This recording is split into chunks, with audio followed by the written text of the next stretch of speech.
Star Wars, the Jedi Apprentice series, Book 5, The Defenders of the Dead, written by Jude Watson, read by Rachel Ladebor. Chapter 1. The starfighter darted closer to the surface of the planet Melita Dawn. On the rugged terrain below, vast structures made of ebony stone hugged the ground, laid out in enormous perfect squares without windows or doors. Obi-Wan Kenobi studied them through the viewscreen as he piloted the craft. "What do you think they are?" he asked Qui-Gon Jinn. "I've never seen anything like them." "I don't know," the Jedi Knight replied, studying the landscape with keen blue eyes. "Storage warehouses, perhaps, or military installations." "They could conceal tracking devices," Obi-Wan observed. "I'm not picking up anything on the scanner, but let's fly lower just in case." Without slowing, Obi-Wan piloted the craft closer to the planet's surface. Rocks and vegetation rushed past the viewscreen. With the engines at full power, Obi-Wan kept a tight grip on the controls. One tiny adjustment could send them crashing. "If we fly any lower, I'll be able to do a molecular scan of the topsoil," Qui-Gon remarked dryly from the co-pilot's seat. "You're flying too low at this speed, Padawan. If we come across a stray boulder, we may end up making an unscheduled crash landing." His tone was mild, but Obi-Wan knew Qui-Gon would accept no argument. Obi-Wan was Qui-Gon's Jedi Apprentice, and one of the Jedi rules was not to question the order of a master. Reluctantly, Obi-Wan eased up slightly on the controls. The starfighter rose a few meters. Qui-Gon stared steadily ahead, still searching for a place to land. They were reaching the outskirts of Zahava, the main city on the planet of Melita Dawn, and it was crucial that their arrival be unnoticed. The bloody civil war on Melita Dawn had been raging for 30 years. It was a continuation of a conflict that had lasted for centuries. The two warring peoples, the Melita and the Dawn, couldn't even agree on a name for their planet. The Melita called it Melita, and the Dawn called it Dawn. In a compromise, the Galactic Senate used both names separated by a slash mark. Every town and city on the planet was hotly contested, with territory taken and lost in a continuing series of battles. The capital city of Zahava was under siege much of the time, as the boundaries between Dawn and Melita constantly shifted. Obi-Wan knew that Jedi Master Yoda was depending on them for success in this mission. He had chosen carefully among the many Jedi. This mission was important to him. Weeks ago, one of his brightest pupils, the Jedi Knight Tal, had come to Melita Dawn as a guardian of peace. Tal was renowned among the Jedi Knights for her diplomatic skills. The two sides had been close to a settlement when war broke out again.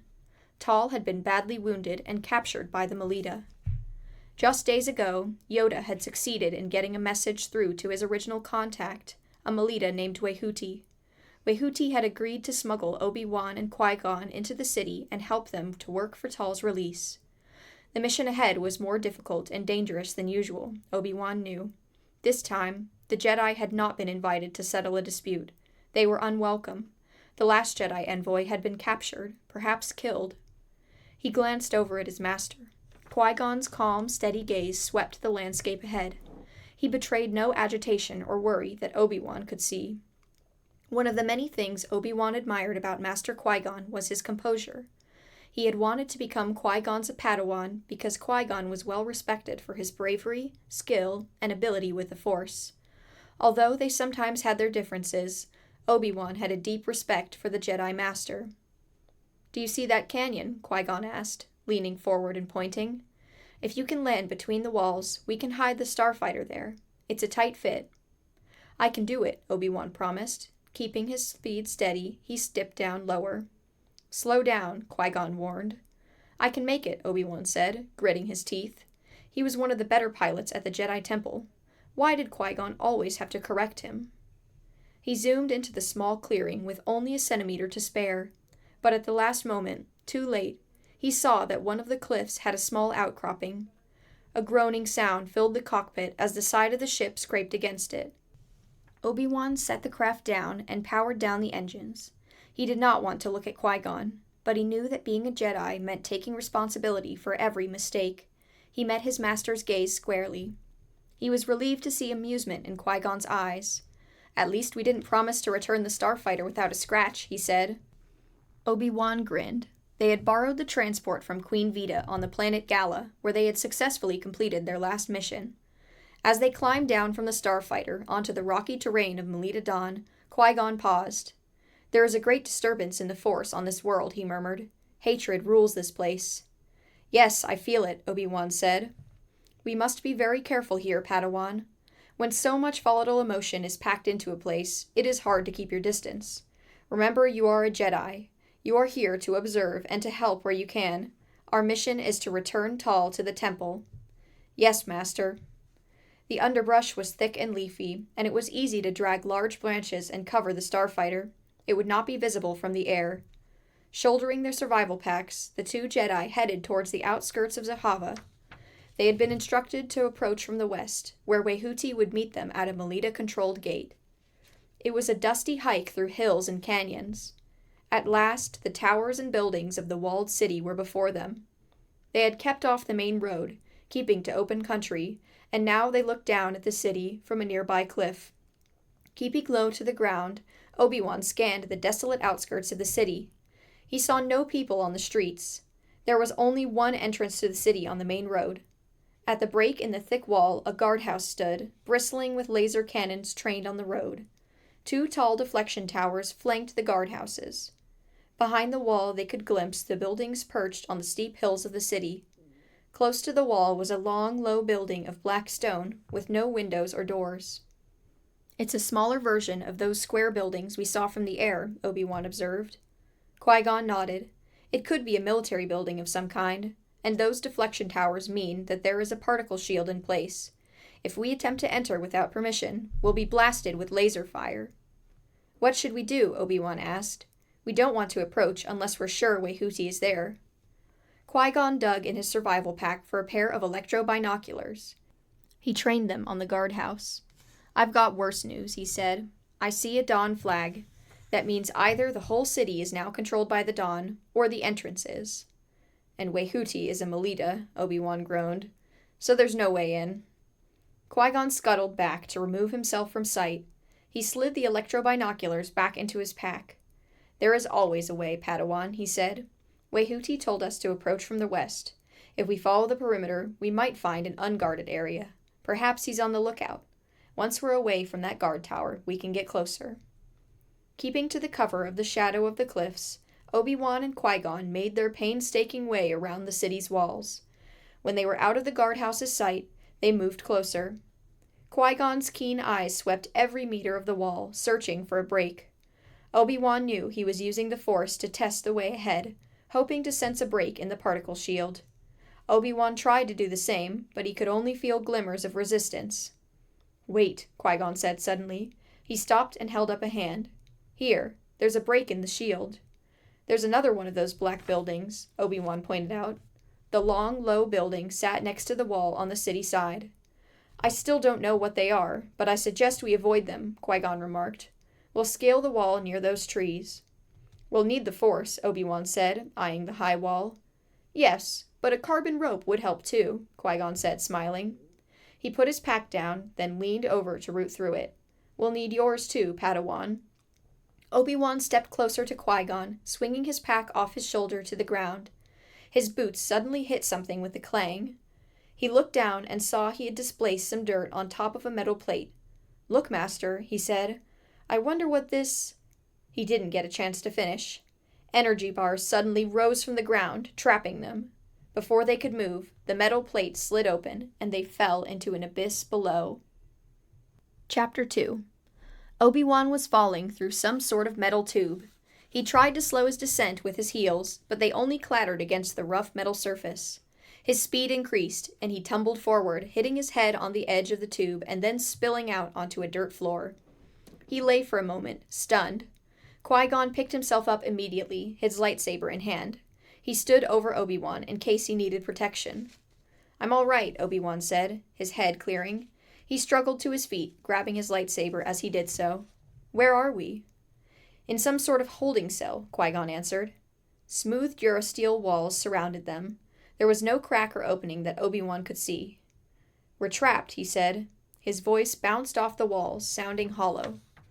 "No, Padawan," Qui-Gon said quietly.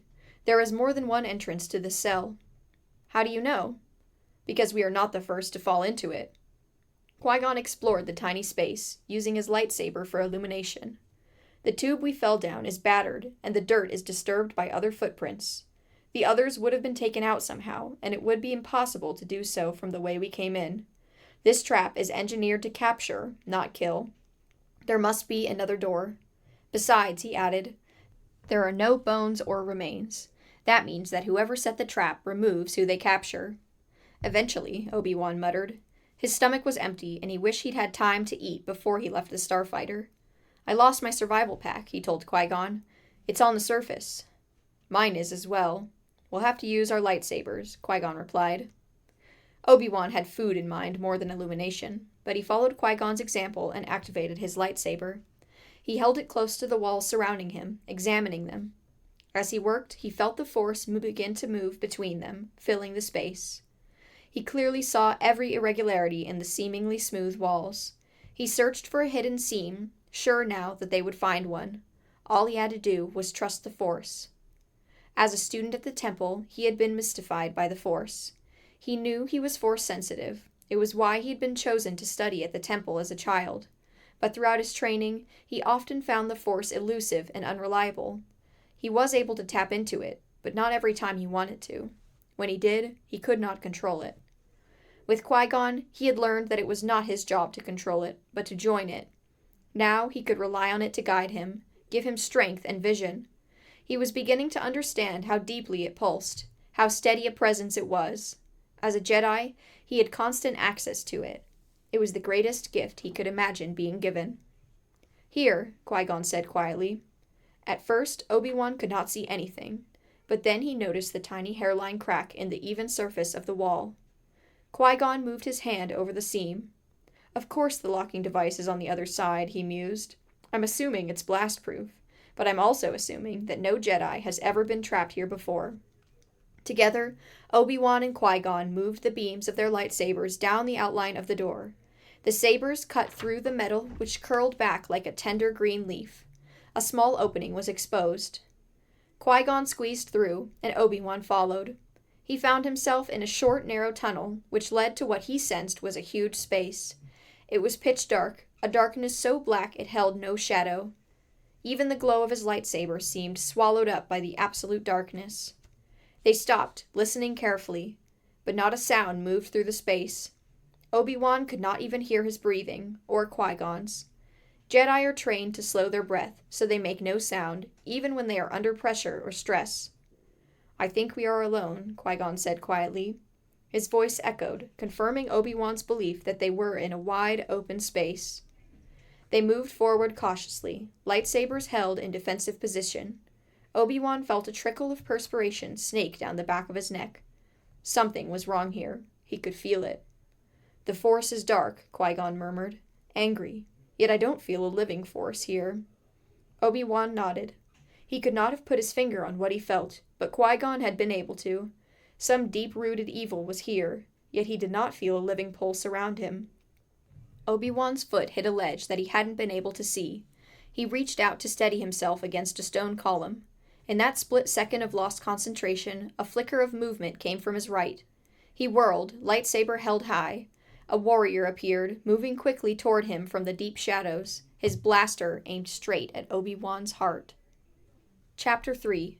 Obi-Wan sprang, his lightsaber slashing forward. The beam did not meet flesh or bone, but passed harmlessly through the figure. Surprised, Obi-Wan whirled to the left to launch another attack, but Qui-Gon stopped him. You cannot fight this enemy, Padawan, Qui-Gon said. Obi-Wan looked closer.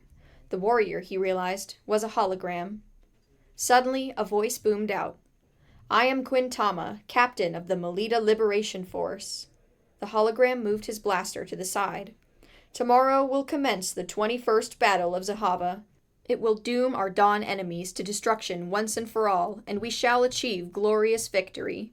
We shall recapture the city that we founded 1,000 years ago. All Melita will live in peace. 21st Battle of Zahava? Obi-Wan whispered to Qui-Gon. The city has changed hands many times over the years, Qui-Gon remarked.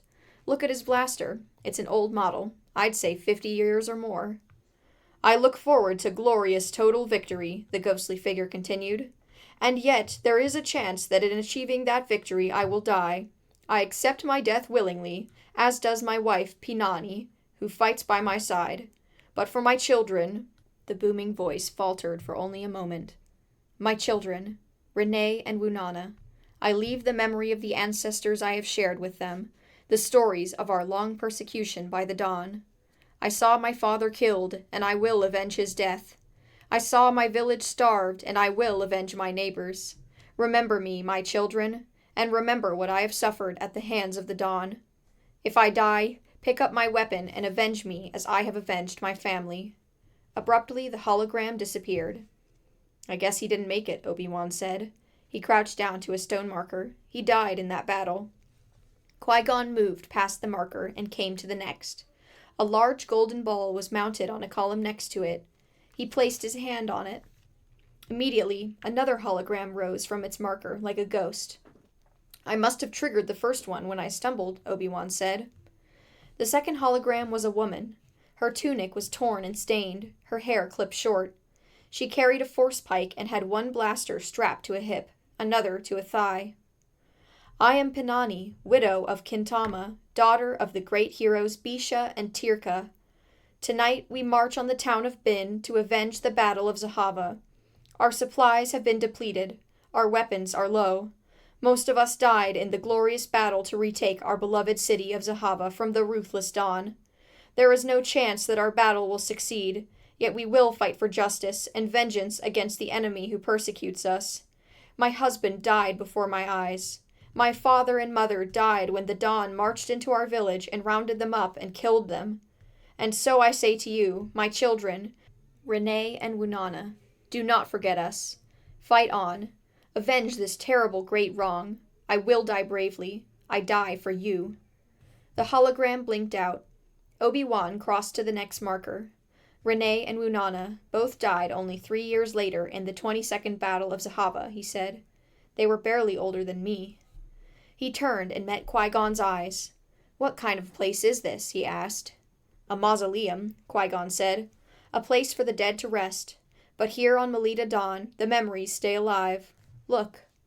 Qui-Gon pointed to the offerings that they now saw heaped on pedestals in front of the columns. The flowers were fresh, the trays of seeds and cups of water replenished. They walked down the aisles, past row after row of graves, activating hologram after hologram.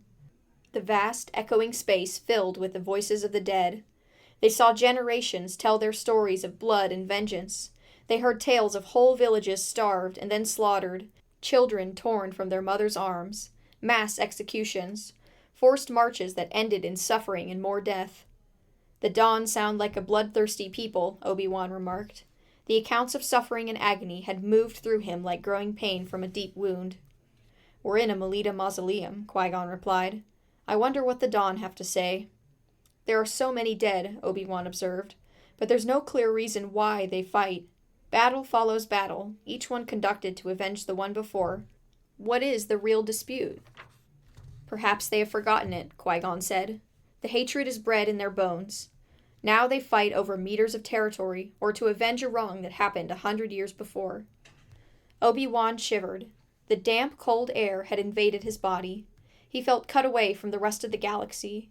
His world had funneled down into this black, shadowy space full of blood, revenge, and death. Our mission here hasn't even begun, and already I have seen enough suffering to last a lifetime. Qui-Gon's gaze was sad. "There are some worlds that manage to hold on to peace for centuries, Padawan, but I am afraid that many have seen terrible wars that scar the memories of each generation. It has always been." "Well, I've seen enough for now," Obi-Wan said. "Let's find the way out." They walked quickly now, hurrying past the markers, searching for an exit. At last they saw a square of brightness ahead. It was a door fashioned from a translucent material that emitted a white glow.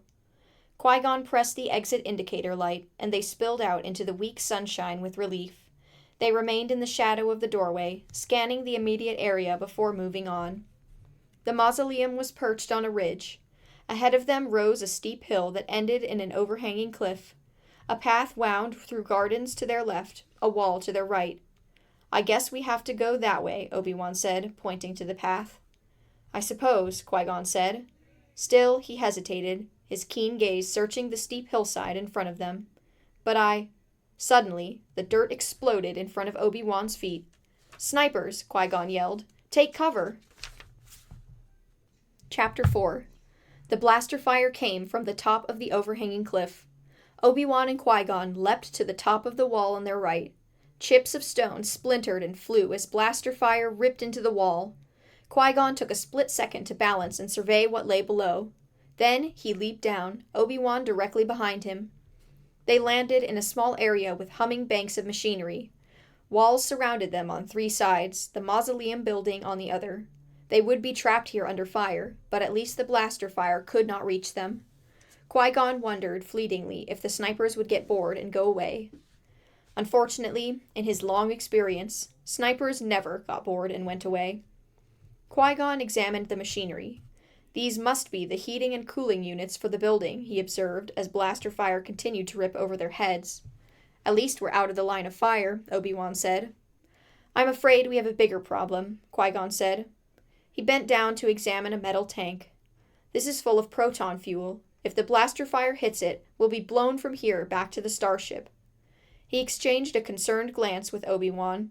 They would have to expose themselves to the snipers. They could not remain here and continue to draw fire. "Let's see what's on the other side of that wall," Qui-Gon said, indicating the wall opposite to the one they had leaped over.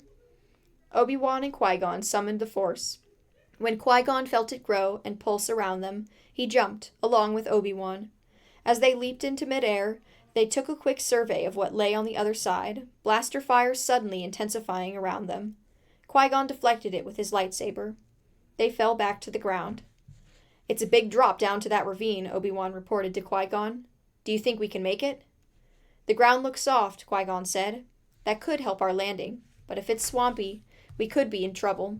We don't want to be swallowed by a bog. Remember that the terrain of Melita Dawn can be treacherous." "At least we'll surprise the snipers," Obi-Wan pointed out. "They won't expect us to risk it." Qui-Gon nodded. "We can work our way around the cliff and scale it from the other side to surprise them further. The brush will cover us. They won't know which way we went and probably won't expect us to attack." "The only alternative, Master, is to go back over the wall. Once we made it to that path, we'd have shelter in the gardens." Qui-Gon paused, thinking of their next move. While he considered the odds, he thought about the way he and Obi-Wan had come to function together as a unit. Though at times their relations could be bumpy, under pressure their rhythms matched, their thoughts clicked. He admired his Padawan's ability to operate on all levels. Even under great pressure, Obi-Wan could strategize, calculate odds and opportunities, and make a joke. "If we try for the gardens, we lose the element of surprise," Qui-Gon said finally. "Remember this, Padawan. When one is outnumbered, surprise is your best ally. Let's try the ravine."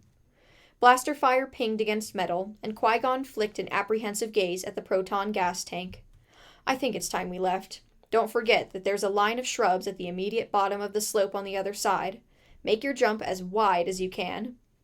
Qui-Gon reached out for the Force. It was always there, ready for him to tap into.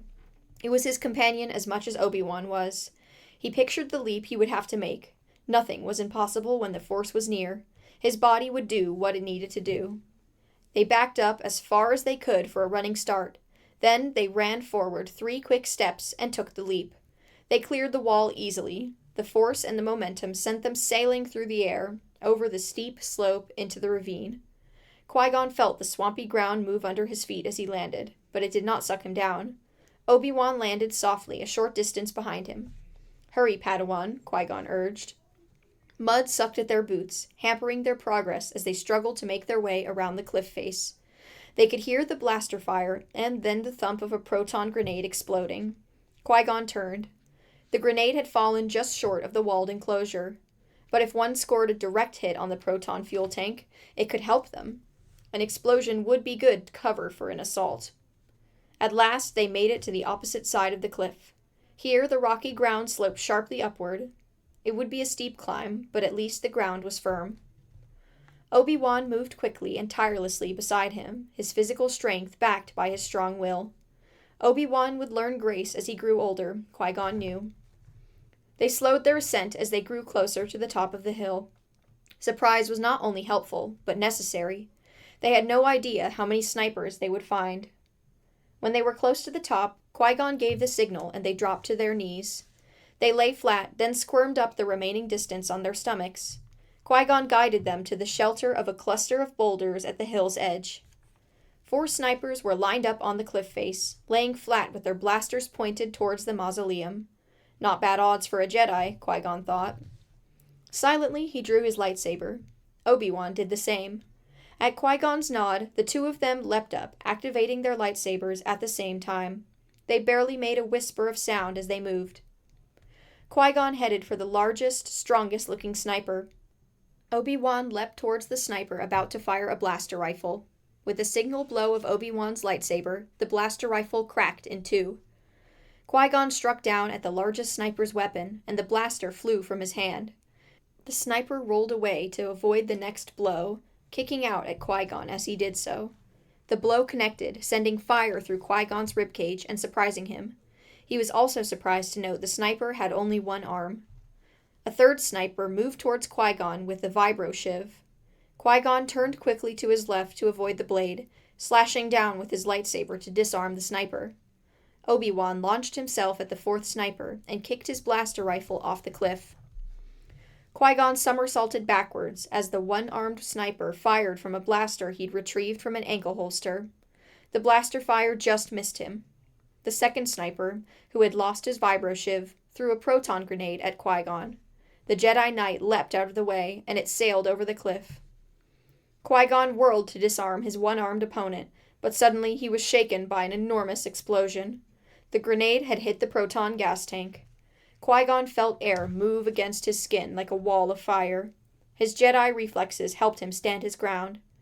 Obi-Wan was also prepared, but the 4th sniper lost his balance with a cry, tumbling over the edge of the cliff. He'd grabbed a root and hoisted himself uneasily back to safety. Obi-Wan hovered over him, lightsaber ready, prepared to defend himself if necessary. Qui-Gon's 1-armed adversary kept his blaster steady. He was a little older than Qui-Gon. Underneath his plastoid armor, his body was lean and strong. Synth flesh covered 1 cheek. Qui-Gon guessed it had been recently applied, since it did not have a chance to knit into living flesh. The 1-armed man's eyes flicked to Qui-Gon's weapon, and he laughed. "Is that the famous lightsaber I've heard so much about?" Surprised to find himself having a conversation with a man desperately trying to kill him, Qui-Gon nodded. The man grinned. "Jedi, we thought you were Don." Qui-Gon did not lower his lightsaber. The man tossed his blaster aside. "Relax, Jedi. By the strength of our mothers and the valor of our fathers, this is no trick. I am your contact, Wehuti. So you're here, after all." Chapter 5. "We were told to meet you on the outskirts of Zahava," Qui-Gon remarked as he deactivated his lightsaber. "I apologize for failing to meet you," Wehuti said, striding forward to greet them. "The message I received from the temple was garbled. The despicable and evil Dawn often jam communications. I sent back a message I would meet with the Jedi representatives, hoping I would get further instructions. Right now, we are in the sector that the Dawn plundered from us in the 22nd battle. Until we have our vengeance, they control the outskirts of the city. I've been sneaking over for 3 days now, hoping I would find you somehow." He extended his palm outward in the local greeting. "You must be Qui-Gon Jinn." "This is my apprentice, Obi-Wan Kenobi," Qui-Gon said. Obi-Wan bowed to Wehuti. He was grateful that they had found their contact. They had barely been on Melita Dawn for an hour, and it was already apparent what a treacherous place it was. Wehuti introduced his comrades as Mohadi, Kajas, and Herut. Herut clutched his sore wrist and glowered at Obi-Wan, who tried to look friendly. "It appears we are lucky to have found you," Qui-Gon said. "If the Dawn control the perimeter, I'm surprised you would venture so far." Wehuti's friendly face grew stony. "In the valiant spirit of our honored ancestors, we must protect our Hall of Evidence." "Hall of Evidence?" Obi-Wan asked. Wehuti gestured at the black monolith below where Qui-Gon and Obi-Wan had wandered. "It is where we store the honored memories of our glorious dead. They are all warriors and heroes. If the low-life Dawn had their way, they would destroy our most sacred places. We need to show them they cannot enter." "So the Melita and the Dawn are still at war," Qui-Gon said. "No. We have a ceasefire at the moment," Wehuti said. He drew a circle in the dirt with the toe of his boot, then a larger circle around it. The bloodthirsty dawn drove the Melita from their homes and contained them here, in the inner hub. He pointed to the inner circle. The barbarians surround us on the outer circle, but victory will come one day. We shall retake Sahava. Block by block, we will move outward. Qui-Gon eyed the blaster on the ground. You have a ceasefire, but I see you still shoot. The day I put down my weapon is the day that the Melita are free, Wehooty said quietly. And what about Jedi Knight Tal? Qui-Gon asked. Do you have news? Wehooty nodded. I have spoken to the Melita leaders. They have come to see that holding a Jedi will not help our cause. A bit more negotiation might be called for, but I have every certainty that she will be released to your care. That is good news, Qui-Gon said. Wehooty nodded. Now we must go. It isn't safe here. Like our martyred ancestors, we are in danger every moment. He turned to Mohadi, Cagus, and Harut. Gather the weapons. See if you can find the blaster rifle below. I'll see you back in the hub. His 3 companions hurried off, gathering up the vibro shiv and a damaged blaster before they left. Wehooty picked up his blaster and returned it to his holster. We are very low on weapons, he explained to the Jedi. Even damaged ones must be salvaged for the day of our vengeance. Are you low on med supplies as well? Qui-Gon asked. Wehooty nodded and pointed to his absent arm. No plastoid limbs available, I'm afraid. Some were lucky to get them, but many were not.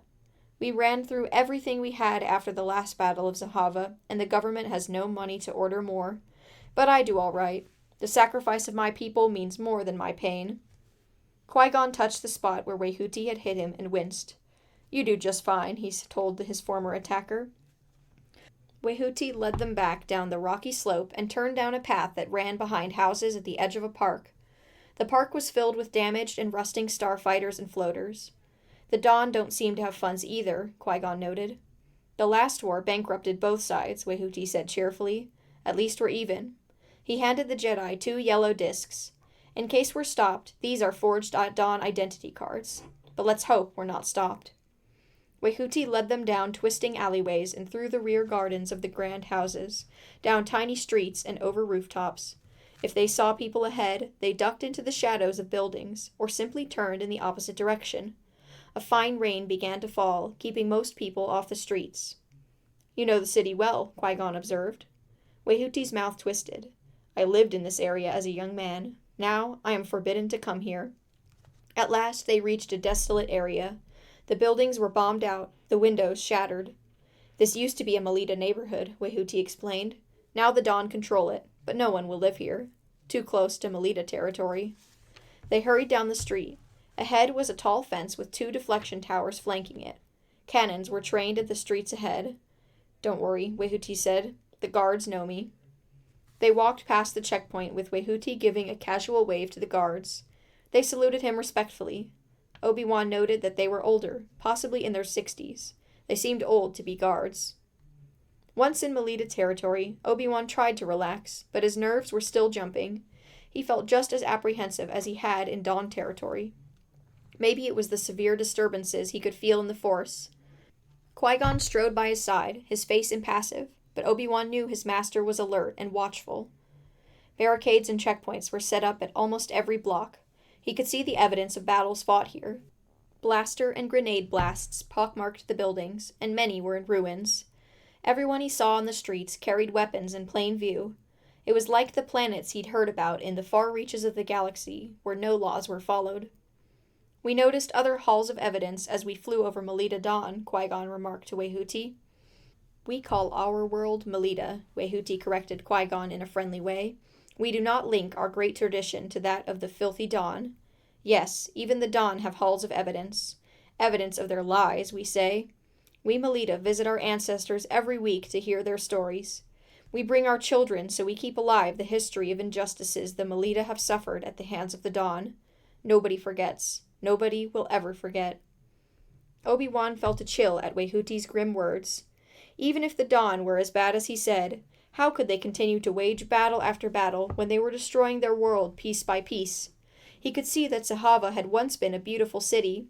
Now it was a ruin. By building these enormous halls of evidence, were they keeping history alive or destroying their civilization? And there was something else that was wrong here, Obi-Wan thought. something that hovered at the back of his mind, something he couldn't quite place. Obi-Wan's gaze moved absently down to the street to a group of Melitas sitting outside at a cafe. The window of the restaurant had been blown out, and a fire had destroyed the interior, but the owner had set out tables and chairs on the walkway outside. A few tubs of blooming plants with bright red flowers struggled to add a cheerful note next to the bomb-blasted building. Suddenly, Obi-Wan realized what was wrong. He hadn't seen anyone on the streets older than 20, or younger than 50 or so. Mostly the streets were crowded with elders and young people like himself. He had seen no men or women of Qui-Gon's age except for Wehuti. Even the other snipers had been elders, he realized. Were the midlife people all working, or gathered somewhere for a meeting? Wehuti, where are all the middle-aged people? Obi-Wan asked curiously. They're dead, Wehuti said flatly. Even Qui-Gon looked startled. The wars have wiped out the middle generation? The Dawn have wiped out the middle generation, Wehuti corrected grimly. Obi-Wan had noticed the same lack of the middle generation in the Dawn sector, but he didn't mention it to Wehuti. Obviously, the hatred of the Dawn ran so deeply in Wehuti that he could see no other sides of the story. As they passed the blown-out cafe, Obi-Wan noticed graffiti on a partially destroyed wall. Scrawled in blazing red paint were the words, "The young will rise. We are everyone." They turned a corner and walked through a neighborhood that had once prospered. As they made their way through the barricades onto once pleasant squares, Obi-Wan noticed more graffiti. It was all repeated what he'd seen on the cafe wall. "Who are the young?" he asked Wehuti, pointing to the graffiti. "Is it some organized group?" Wehuti frowned. "Just kids, fooling around. It isn't enough that we have to live in Dawn-destroyed homes and gardens. Our own children have to make our surroundings worse by defacing them. Ah, here we are." He stopped in front of a once luxurious mansion. A solid durasteel wall had been erected around it. It was topped with coils of electro wire. The windows were barred, and Obi-Wan was sure that they would release an electro charge if touched. The house was now a fortress. Wehuti stopped in front of the gate and pressed his eye against the iris reader. The gate clicked open, and he gestured for them to go inside. They stepped into a walled courtyard. In front of the house was a rack filled with weapons. "I'm afraid you must leave your lightsabers here," Wehuti said apologetically. He unstrapped his own weapons from their holsters. "This is Melita headquarters. It's a weapons-free zone." Qui-Gon hesitated a fraction. Obi-Wan waited to see what he would do. A Jedi is never separated from his or her lightsaber. "I'm sorry, but if you break this rule, the negotiations will go badly for you," Wehuti said in a conciliatory tone. "They need proof of your trust since you asked for theirs, but it is your decision." Slowly, Qui-Gon withdrew his lightsaber. He nodded at Obi-Wan to do the same. He slipped it into the rack, then took Obi-Wan's and slipped it next to his. Wehuti smiled. "I'm sure this will go smoothly. This way." Qui-Gon gestured for Obi-Wan to step in first as he gathered the folds of his cloak more closely around him. Wehuti followed directly behind them. The hallway was dark, the stone floor pitted with holes. Wehuti led the way to a room on the left. Dark material was hung over the windows, shutting out any light. A lamp in one corner emitted a tiny glow that failed to chase away the shadows. Obi-Wan made out a group of men and women sitting at a long table against the wall. They appeared to be waiting for them. "The Melita Council," Wehuti explained to them in a whisper. "They rule the Melita people." He closed the heavy door behind them with a clang. Obi-Wan heard a lock spring. He glanced at Qui-Gon, trying to read if his master felt the same jolt of apprehension. "I have returned, comrades," Wehuti announced. He spread his arms to indicate Obi-Wan and Qui-Gon. "And I have brought 2 more Jedi hostages for our grand cause." Chapter 6. Wehuti had barely finished speaking when Qui-Gon moved. His lightsaber was activated and in his hand while the smile still beamed on Wehuti's face. Qui-Gon whirled, striking Wehuti on the shoulder. At the same time, he tossed Obi-Wan's lightsaber to him, hoping the boy was prepared to catch it. Qui-Gon had been ready for Wehuti's betrayal. He did not need the Force to tell him that Wehuti had led them into a trap. His instincts had told him so before they had even reached the gates of the inner hub. When Wehuti had asked them to leave their weapons, Qui-Gon had only feigned his hesitation. He had foreseen the request and was already planning to get around it. It had been easy to unfurl his cloak to cover his recapture of the lightsabers. Even clever men can see only what they want to see. Wei-Huti had already been congratulating himself on his own ingenuity in luring the Jedi into his trap. Wei-Huti fell with a cry of rage and pain. Obi-Wan activated his lightsaber. "The door," Qui-Gon said to him, and prepared to defend himself against the group seated at the table. Several had half risen, but the remaining Melita were still too shocked to react. He heard Obi-Wan strike a blow to the lock. 2 warriors, a man and a woman, had been quicker to react than the others. They started toward Qui-Gon, blasters in hand. Suddenly a light blazed on. Obi-Wan must have activated the lighting while he struggled with the door. It was better not to fight in the dark, though every Jedi is trained to be able to do so. Qui-Gon suppressed a start of surprise when the Melita soldiers were fully revealed. All of them had already been severely wounded. He saw evidence of synth flesh covering faces and exposed skin, as well as plastoid limbs. 2 of the group wore breathing masks. The Melita and the Dawn were truly destroying each other, piece by piece. This was only a fleeting thought, gone as quickly as it had come. Qui-Gon knew he must concentrate on the threat. He deflected the blaster fire as he ran to Obi-Wan, who had easily melted the lock. The door stood open. Obi-Wan and Qui-Gon raced from the room into the corridor. Pounding footsteps overhead made them pause. A red light blinked insistently on the wall. Bars suddenly slammed down over the front of the door. "Someone triggered a silent alarm," Qui-Gon said. "We'll never get out that door," Obi-Wan warned. They turned toward the hallway, racing to find a back exit. They knew they had little time before the rest of the Melita soldiers found them. As they passed various points in the hallway, an electronic beep sounded. "Those are location sensors," Qui-Gon said. "They're tracking us. They know exactly where we are." At the end of the hallway, they came to a heavily fortified door. Qui-Gon turned to the left and opened the first door he saw. They would have to get out a window if they could. The room was high-ceilinged and full of stored equipment. Circuits, nav computers, sensor parts, dismantled droids. Qui-Gon crossed to the window. Electro bars ran in a grid over the pane. The security device would keep out life forms and resist some forms of weaponry, but it was no match for a Jedi lightsaber. Qui-Gon cut through the bars with one swipe, leaving a gap big enough for them to leap through. Then he did the same with the window pane. "Come, Padawan," he urged Obi-Wan. The boy leapt easily through the gap. Qui-Gon followed. They found themselves in a walled and fortified courtyard. The wall would be easily scaled, Qui-Gon calculated. Too easily. "Come on, Qui-Gon," Obi-Wan said impatiently. "Wait." Qui-Gon walked closer to the wall. He crouched down and studied it. "It's mined," he told Obi-Wan. "Thermal detonators. If we climb it or even leap over it, the infrared sensors will blow us sky high." "So we're trapped?" "I'm afraid so," Qui-Gon answered, his mind sifting through the possibilities. They would have to re-enter the Melita fortress and fight their way out. They didn't have much time. The soldiers would figure out where they were in seconds. Qui-Gon whirled, his lightsaber raised, as he heard a metallic scraping sound. But no Melita warrior was in sight. He tracked the sound to the floor. A small sewer grate was being pushed back. A small, dirty hand shot out of the opening and beckoned. Obi-Wan looked at Qui-Gon, puzzled. "What should we do?" he whispered. An ironic voice floated up from the grate. "Go ahead, Trock droids. Have a debate. I'll wait. We have plenty of time."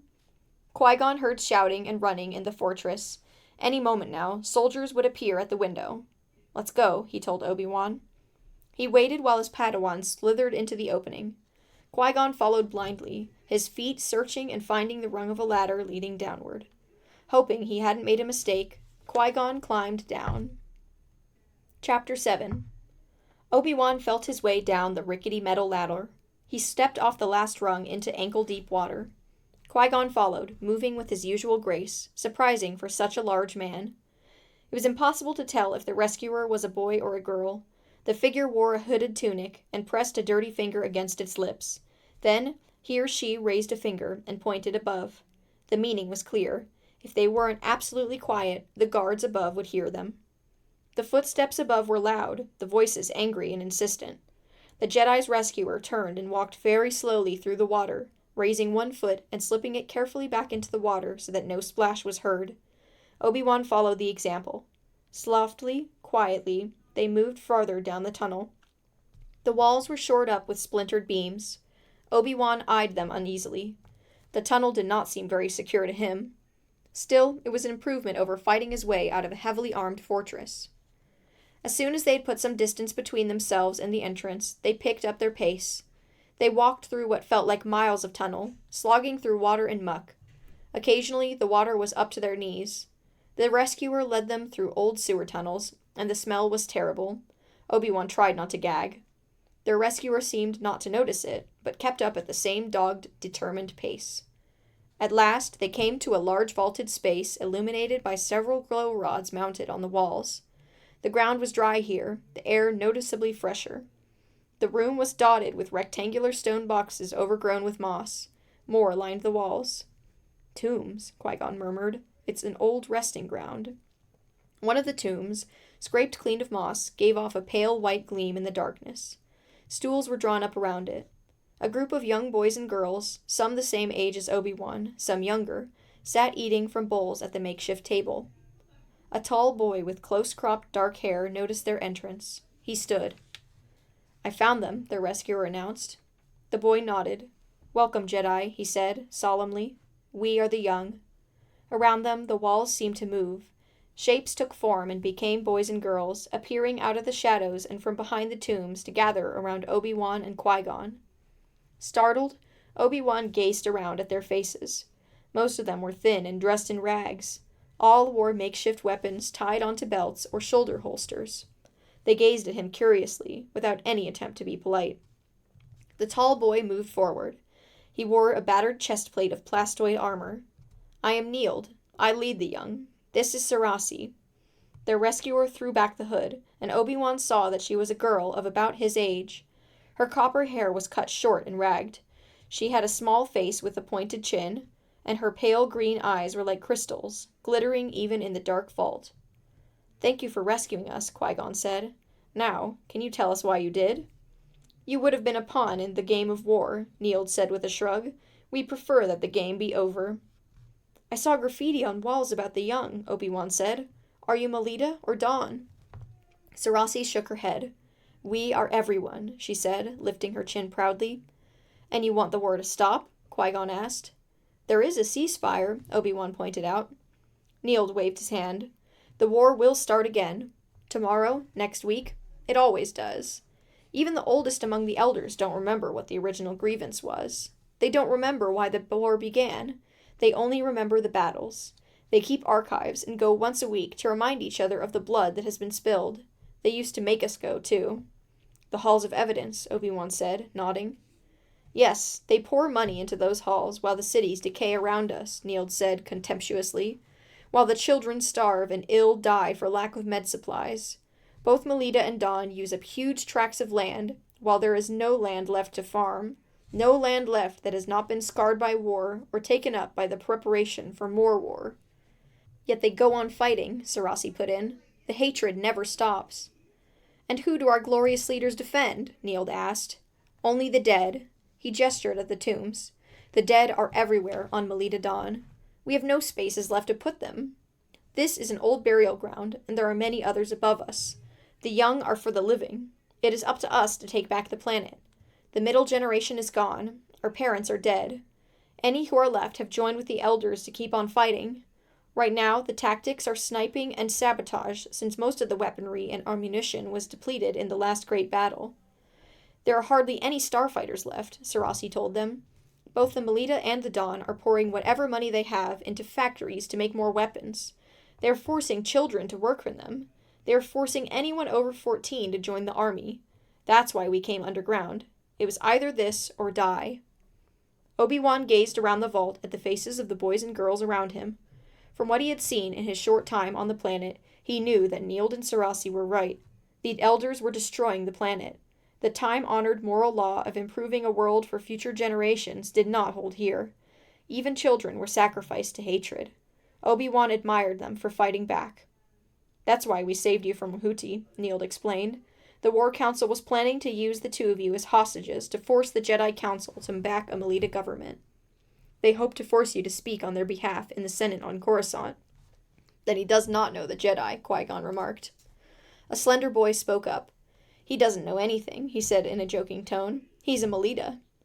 Nield sprang forward like a shot from a blaster rifle. He wrapped 2 hands around the boy's neck and picked him up off the floor. The boy's feet flailed out as Nield squeezed his throat. The boy's eyes widened in a desperate plea. He let out an anguished, croaking noise, trying to get air into his lungs. Neild squeezed harder. Qui-Gon took a step forward, but at that moment Neild loosened his grip. The boy fell to the floor, gasping. "No talk like that here," Neild said. "Ever. We are everyone.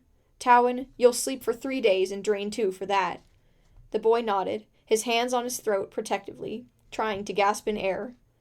No one looked at him as he slinked to the back of the group and disappeared into the shadows. "We will help you locate Tal," Neild said, calmly returning to the conversation as though nothing had happened. "But you must help us too."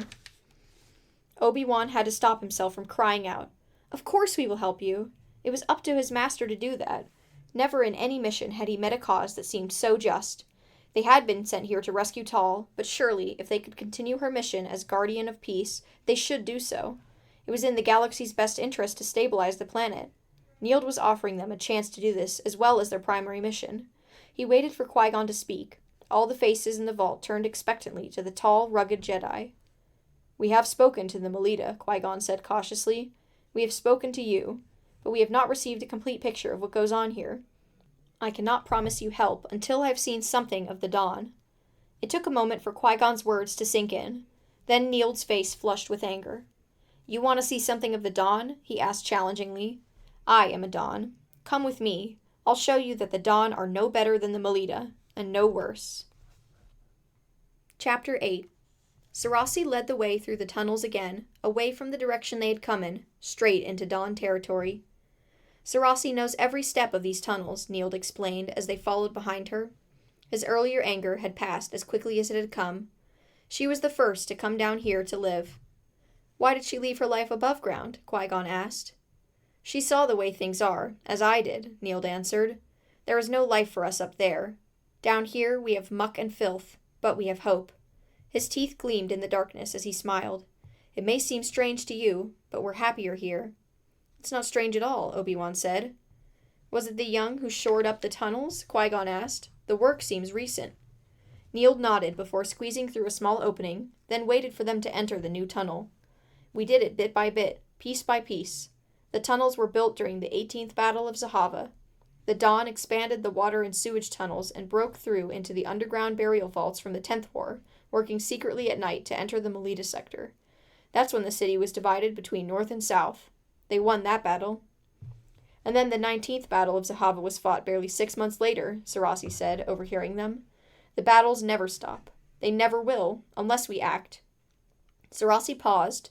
Light filtered down from a crack in the stone overhead. "Here." Qui-Gon eyed the curved ceiling of the tunnel. "Where?" Sarasi unclipped a ring of tension cord from her belt. She expertly tossed the cord above her, and with a flicking motion of her wrist, wrapped it around a hook embedded in the mortar of the ceiling. Sarasi tested it, then glanced at Qui-Gon and flashed him a grin. "Don't worry, it will even hold you." She scrambled up the cord, hand over hand. When she had almost reached the top, she swung out from the cord and hooked her fingers into the crack in the stone. She remained there, pressing her face against the crack. "All clear," she called down softly. She pushed off and swung hard, tilting her body back until she was almost upside down. Using her momentum, she kicked at the stone with her feet. It dislodged, and with her next swing, she gave it a more gentle kick to move it out of the way. Qui-Gon heard a thud as the stone hit the ground overhead. On her next swing, Sarasi easily hooked her feet into the opening, then bent her body to swing herself out. The whole operation had taken maybe 30 seconds. Qui-Gon admired Sarasi's agility and strength. She popped her head back down. Nothing to it. One by one, the remaining 3 pulled themselves up the cord and then swung out of the opening. They were not quite as graceful and swift as Sarasi, but they made it. Qui-Gon found himself in a storeroom located in a service building in the back of an abandoned estate. It was a clever place to hide an entrance to the tunnels. Now Neild led the way, since he was familiar with the Dawn sector. "Don't worry," he told the Jedi. "I'm a Dawn, and many know me here. You're safer in Dawn territory. At least the Dawn don't want to take you hostage." Now that Qui-Gon had more time, he was able to study the Dawn sector more closely.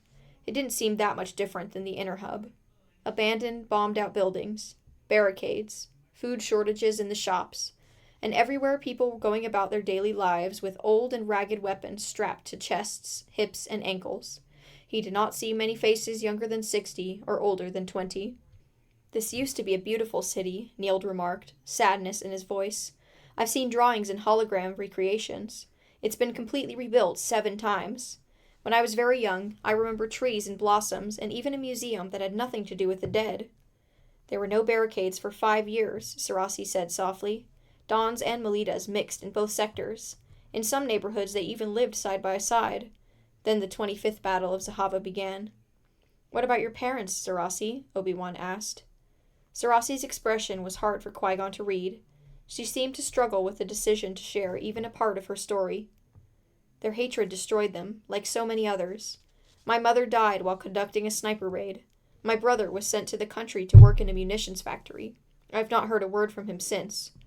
And your father? Sarasi's face smoothed out, became bland. He is dead, she said colorlessly. A story there, Qui-Gon thought. Each of the young, he realized, would have a similar one, full of sorrow and tragedy, of parents lost too soon, families fractured. That was the bond between them. Ahead, Qui-Gon saw a glimpse of blue water. They walked down a wide boulevard, leaping over large holes where proton torpedoes had fallen. This is Lake Weir, Neild said. I used to come swimming here when I was little. Now you'll see what the Don have done. As they drew closer, the patch of blue Qui-Gon had glimpsed between the 2 buildings widened, and he could see that the lake was quite large. It would have been a beautiful expanse, except for the low, massive ebony stone building that floated slightly above the water by repulsor posts. Another hall of evidence, Neild said, disgusted. This was the last remaining body of water within 1,000 kilometers. Now no one could enjoy it but the dead. The wind ruffled Neild's hair as he gazed at the scene. His disgusted look softened to one of sadness, and Qui-Gon imagined that a memory of one of those swims had surfaced. He was suddenly struck by how young Neild looked. Underground, his manner had made him seem older than Obi-Wan, but they were about the same age. Qui-Gon gave a quick glance at Sarasi. Her slender, pretty face was pale, almost drawn, but he could still see the young child she'd once been. They were all so young, he thought in sorrow. Too young for the task they'd set themselves. To right centuries of wrong. To save a world cracked by tension and strife. Come, Neild said. Let's see the happy dead speak. He strode forward, and they followed. He entered the stone door and walked quickly down the aisles, past monument after monument. He activated hologram after hologram, but did not stop to hear their tales. The voices filled the huge chamber, echoing with the stories of revenge and hatred. Neild began to run, pressing globe after globe to activate the ghosts. Finally, he stopped in front of the last hologram he'd activated. It was a tall man with shoulder-length hair, wearing armor. I am Makai, son of Tirandi of Garth, from the North Country, the hologram said. I was but a boy when the Melita invaded Garth and herded my people into camps. There many died, including— And why did the Melita do that, you fool? Neild mocked the figure, drowning out the list of the dead.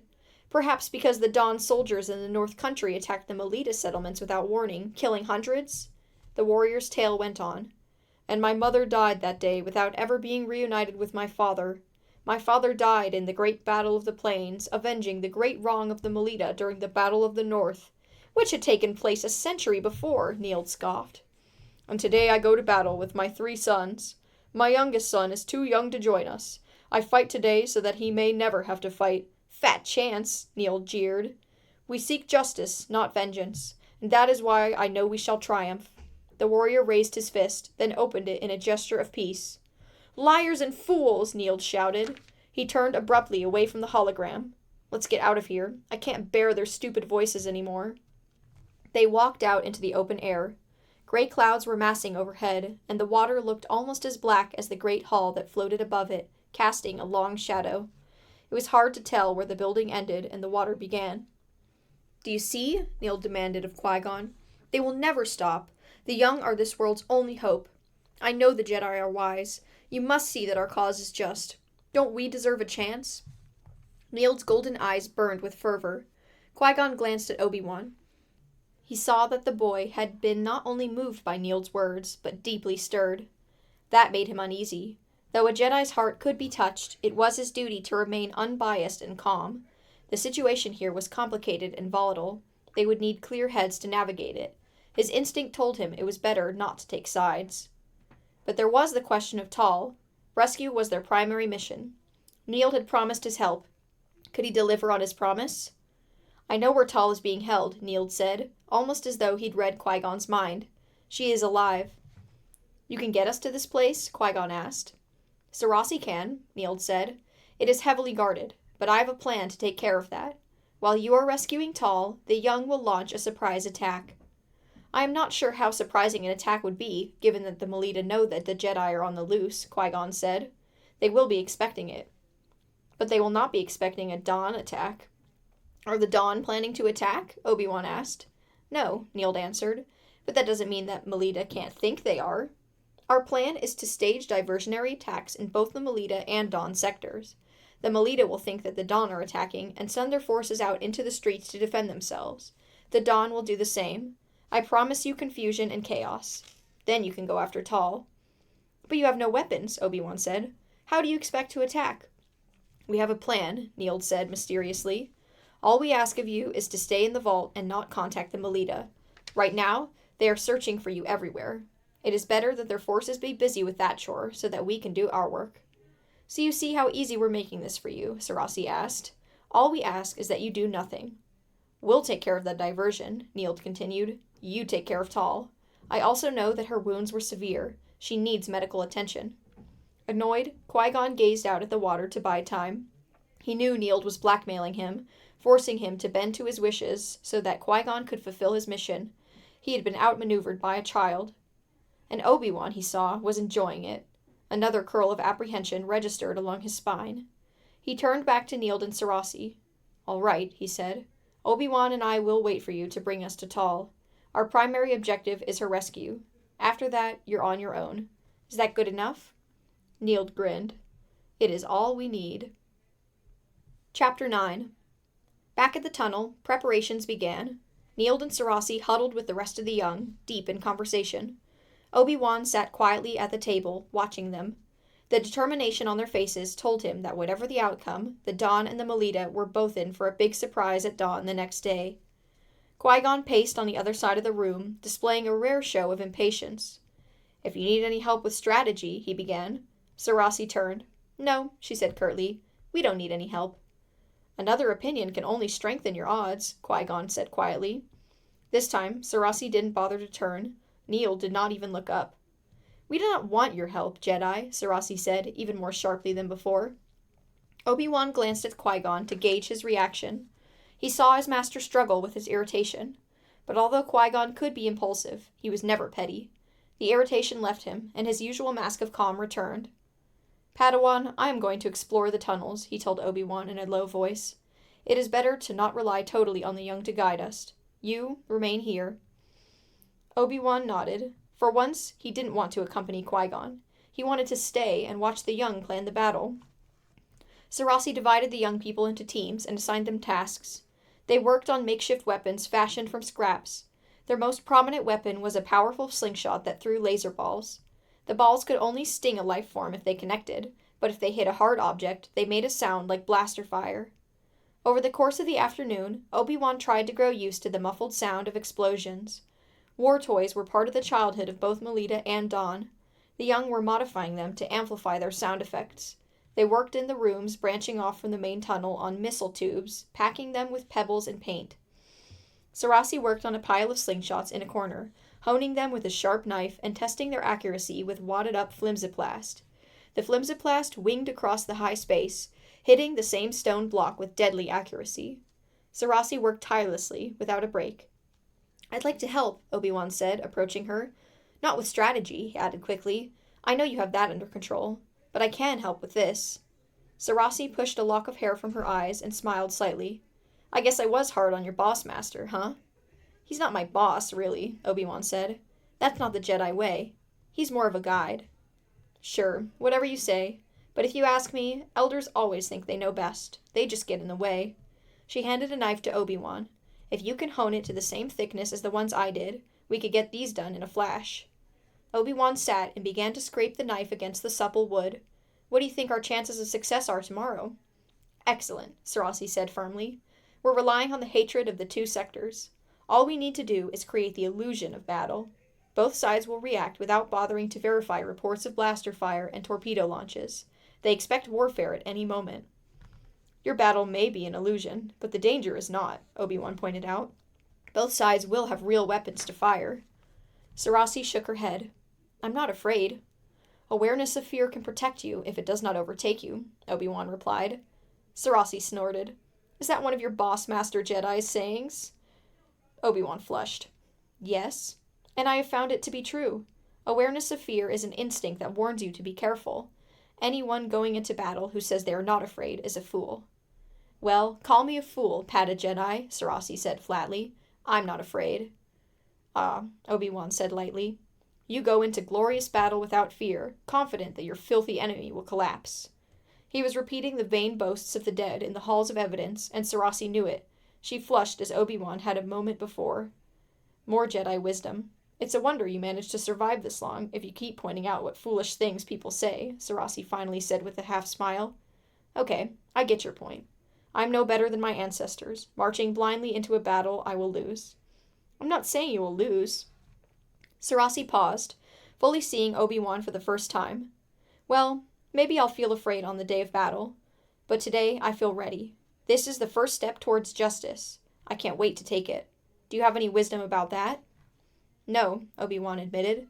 Sarasi was unlike anyone he'd ever met before. Justice is something to fight for. If I didn't believe that, I wouldn't be a Jedi. Sarasi put down her slingshot. Being a Jedi is as much a part to you as being a part of the young is to me, she observed, her crystal green eyes studying him. I guess the difference is that the young don't have any guides. We guide ourselves. Being an apprentice is a journey that is an honor to undertake, Obi-Wan replied. But he feared his words were weak. He was used to saying them and believing them with his whole heart. Being a Jedi was at the core of him. But in just a few hours with the young, he had seen a commitment that had confused him as much as it had stirred him. Of course, he had seen deep commitment at the temple among the Jedi students. But with some students, there often seemed to be pride mixed in. They were the elite, picked out of millions to be trained. Whenever Yoda saw pride in a Jedi student, he found ways to expose it and put the student on the right path. Pride was often based in arrogance and had no place in a Jedi. Part of the Jedi training was to eliminate pride and substitute sureness and humility. The Force only flourished in those who knew they were connected to all life forms. Here in the tunnel, Obi-Wan saw a pureness he had only glimpsed in his talks with Yoda or his observance of Qui-Gon. That pureness was in people his own age. They did not have to strive for it. They possessed it. Perhaps it was because the cause they believed in was more than a concept in their minds. It was bred in their blood and bones, born in their suffering. He felt defensive, as though Sarasi had attacked his dedication to the Jedi way. Neild is the leader of the young, he pointed out. So you too have a boss. Neild is the best at strategy, Sarasi said. If we didn't have someone to organize us, we would fall apart. And someone to punish you? Obi-Wan asked, remembering how Neild had almost strangled a boy. Sarasi hesitated. Her voice softened as she continued. Neild may seem harsh to you, but he has to be. Hatred was taught to us before we could walk. We have to be firm to stamp it out. Our vision of a new world can only survive if our hatred dies. We must forget everything we were taught. We must begin again. Neild knows this better than anyone. Perhaps because he's had it harder than any of us here. In what way? Obi-Wan asked. Sarasi sighed. She put down the slingshot she'd been working on. The last hologram he triggered, the one he mocked, was Neild's father. He went into battle with Neild's 3 brothers. They all died. Neild was 5 years old. 1 month later, his mother made preparations to be part of the next great battle. She left him with a cousin, a young girl who was more like a sister to him. His mother went off to fight, and she was killed too. Then the Melita invaded his village. His cousin escaped and took him to Zahava. He had a few peaceful years, but then the Dawn attacked the Melita sector, and his cousin had to fight. She was 17, old enough then. She died too. Neild was left on the streets to fend for himself. He was 8 years old. There were those who tried to care for him. He wouldn't live with anyone, but he did take shelter and food when he needed it. He didn't want to depend on anyone ever again. Can you blame him? Obi-Wan pictured all those people who loved Neild, all of them dying, one after the other. No, he said softly. I don't blame him at all. Sarasi sighed. The point is, I was raised to think of the Dawn as beasts, barely human. Neild was the first Dawn I knew. He was the one who united both the Dawn and the Melita orphans.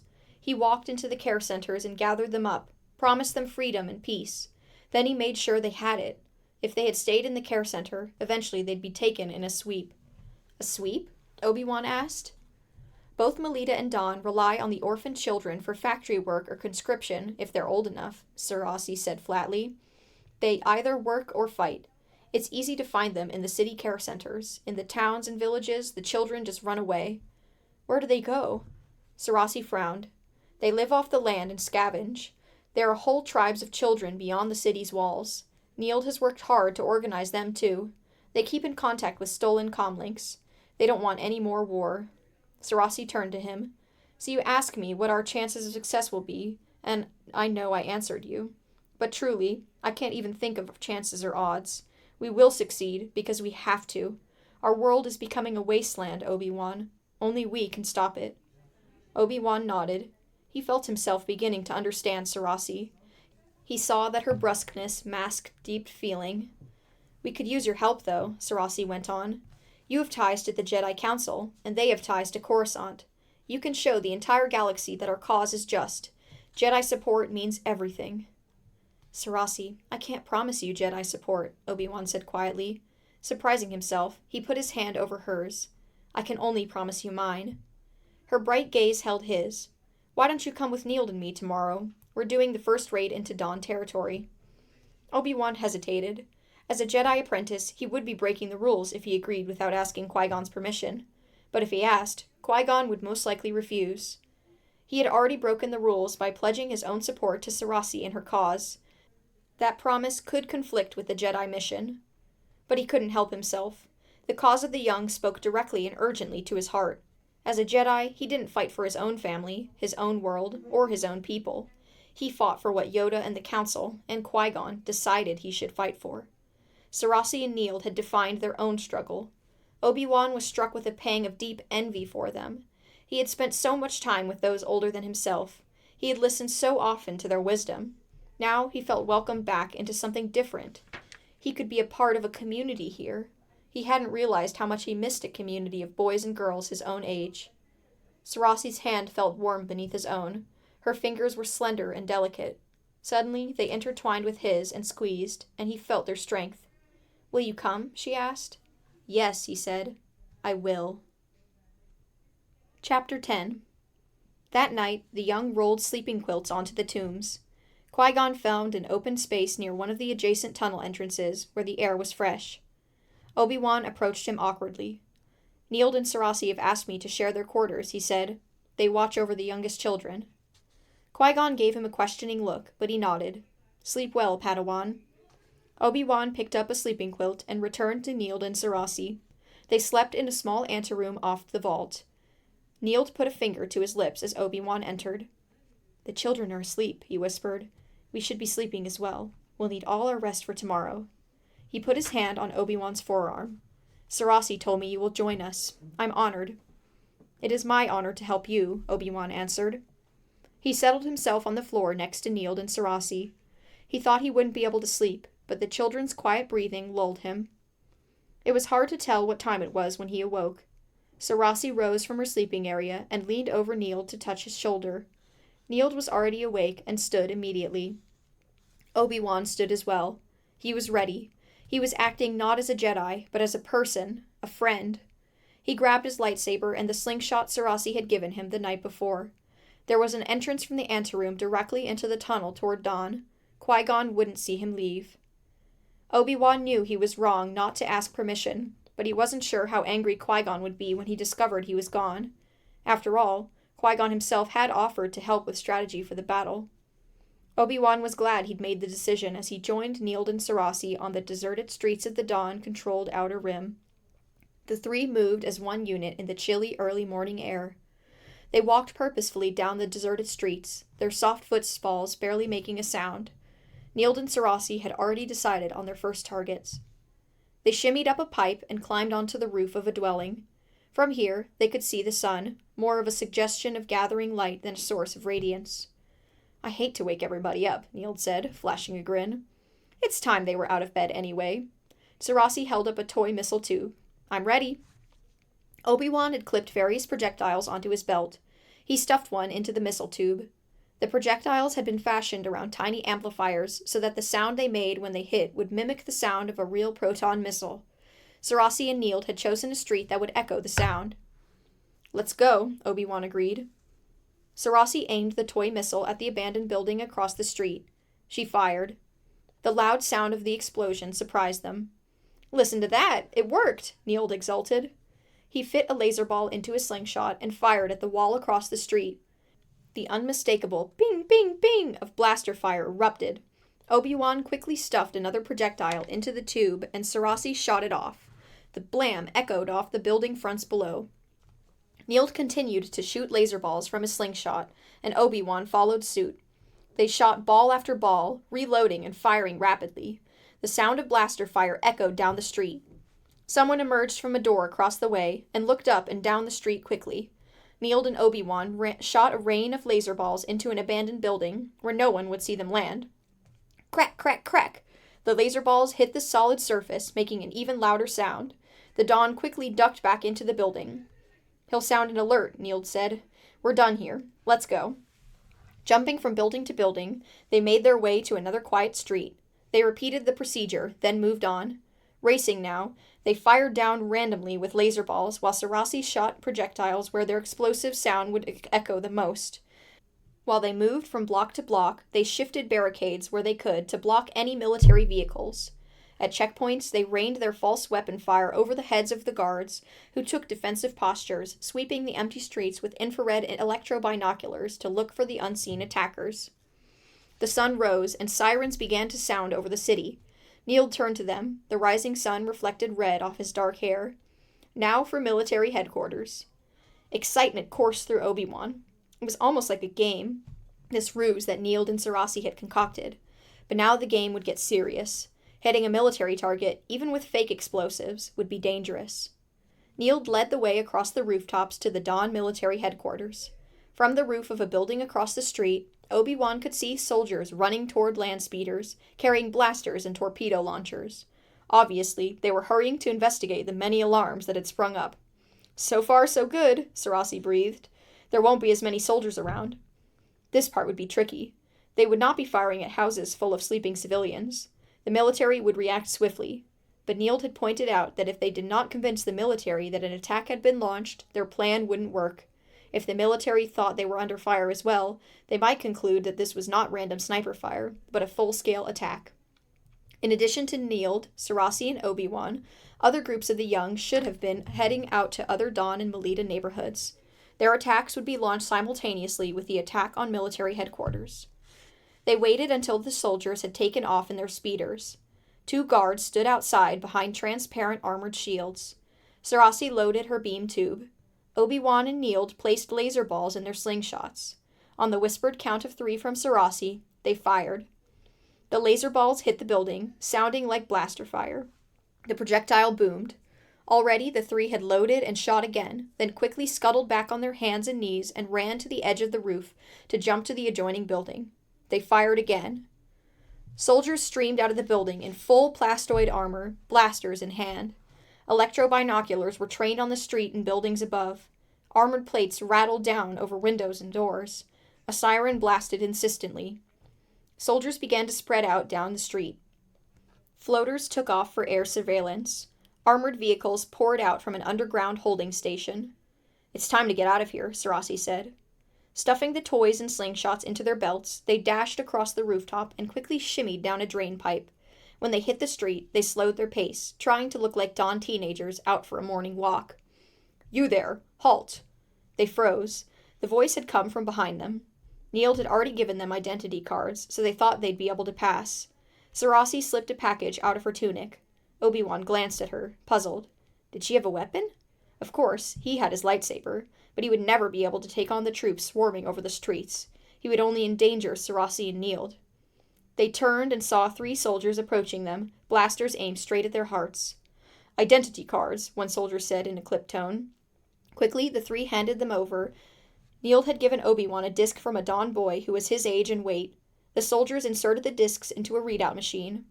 Obi-Wan waited for them to hand them back, but instead, the first soldier gave a look at the other 2 to keep them. He was still suspicious. He gave Neild, Sarasi, and Obi-Wan a hard look. "Is there anything wrong?" Neild asked worriedly. "What do you have there?" The first soldier pointed at Sarasi's package with his blaster. Muja muffins," Sarasi stammered nervously.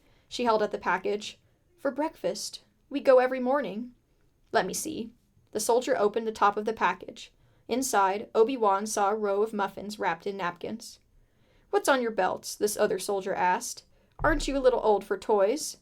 "We're practicing for the army," Neild answered. He lifted his chin. "We can't wait to fight the filthy Melita." "What's that?" The soldier pointed to Obi-Wan's lightsaber. Obi-Wan held it up and activated it. "The newest toy on Gala. My grandfather sells them over on Victory Street." The soldiers eyed it. "We never had toys like that when we were young," the first said ruefully. "In the next battle of Zahava, the Dawn will prevail," Obi-Wan answered, waving his lightsaber. "We might be in the next battle of Zahava right now, so hurry along and take shelter," the third soldier said gruffly. He handed Neild back his identity card and motioned for the other soldiers to do the same. "You may be fighting with real weapons before long." The three soldiers marched off, their comlinks crackling with reports of more attacks in the city. "That was close," Sarasi breathed. "I'm glad I brought those Muja muffins. It gave us a reason to be on the streets so early." "And I thought you brought them in case I was hungry," Obi-Wan managed to tease. His heartbeat was returning to normal. He didn't want to think about how Qui-Gon would have reacted if he had been captured by the Dawn. "That was a smart move, to activate that lightsaber and call it a toy," Neild said to Obi-Wan. "Lucky for you, they were too dumb to realize you were a Jedi." Sarasi eyed him. "I have a feeling Obi-Wan was ready to use it." Neild grinned broadly. "I have a feeling he can save us all." The three laughed together in relief. Obi-Wan felt a current run between himself and Sarasi and Neild. Even though he was still in danger, he had never felt so free. Chapter 11. Qui-Gon sat in the shadows, watching the furious activity of the young as they dashed in and out of the vault for supplies, and then hurried out to return to the streets above. Something had woken him before dawn, a soft flurry of movement. He had seen Obi-Wan leave with Sarasi and Neild. He had let his Padawan go. It would have been easy to step forward and challenge Obi-Wan. Qui-Gon's anger had surged, and he wanted to confront the boy. Obi-Wan had no right to leave without permission. He had violated Qui-Gon's trust. It was a small violation, but it stung. He and Obi-Wan had not yet achieved the perfect mind communion of the Master-Padawan relationship. They had merely taken a few steps on a long journey together. They occasionally had disagreements and misunderstandings, but Obi-Wan had never deliberately concealed something from him before. Obviously, Obi-Wan was afraid that Qui-Gon would not let him go. The boy was right. He would have forbidden it. Qui-Gon believed the young sincerely wanted peace, but he wasn't sure if they would follow through with their good intentions if they gained any sort of power. He saw much anger in them. Obi-Wan saw only passion. At last, Neild, Sarasi, and Obi-Wan returned. Qui-Gon let out a slow breath of relief. He had started to worry. "Time for Phase 2, Neild said as the three entered the vault. "We can go for the weapons storage of both sides." "What about Tal?" Qui-Gon asked. "Sarasi will lead you to Tal," Neild said. "Dyla?" A tall, slender girl paused as she loaded more projectiles into pouches that hung from her belt. "Yes?" "How's it going on the Melita side?" She grinned. "Chaos. They think the Dawn are everywhere, even in their closets." "Good." Neild turned back to Qui-Gon. "There should be enough confusion for you to slip through. Sarasi will bring you, but you'll have to rescue Tal on your own." "That's fine," Qui-Gon agreed. He didn't want to put the girl in danger. Obi-Wan didn't meet his master's gaze as the two Jedi followed Sarasi into a narrow tunnel that led off the vault. Qui-Gon pushed his anger aside. He would not confront Obi-Wan about sneaking out. Not yet. He turned his mind to the task ahead. He had to focus on Tal now. Sarasi led them through a maze of tunnels until they came to a grate. Pale gray light filtered down. "We are underneath the building where Tal is being held," she whispered. "This will lead you to a lower level of a military barracks. Tal is being held in a room 3 doors to the right. There will be guards there, but probably not as many as there were before. Every soldier is needed on the streets." "How many were there before?" Qui-Gon asked in a low murmur. "That's the bad news," Sarasi said ruefully.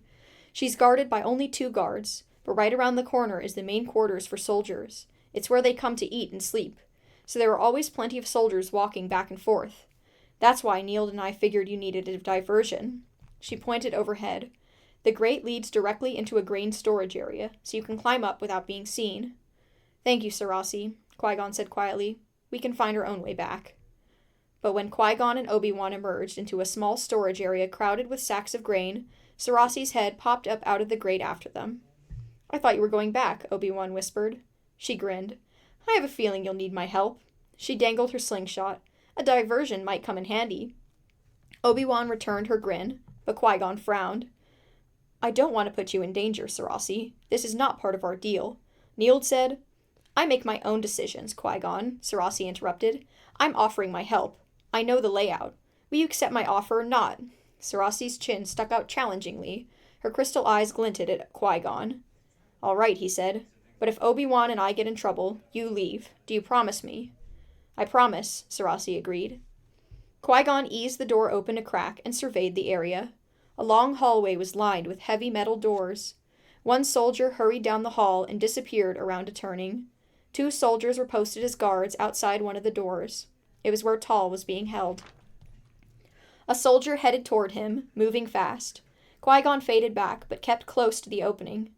"Going back out there?" one of the guards asked. "We've just got an invasion on our hands," the soldier said curtly. "Just got news of an attack only 2 blocks away. I've got to find my unit." The guards exchanged nervous glances. "We're sitting ducks in here," the first one muttered. "We should be out there fighting. This duty is a waste of time anyway. I don't care if she is a Jedi. She's too weak to be a threat." "She's done for," the other guard said. "It won't be long." Rage and pain rose in Qui-Gon. It couldn't be too late. He controlled the anger and called on the Force to help him.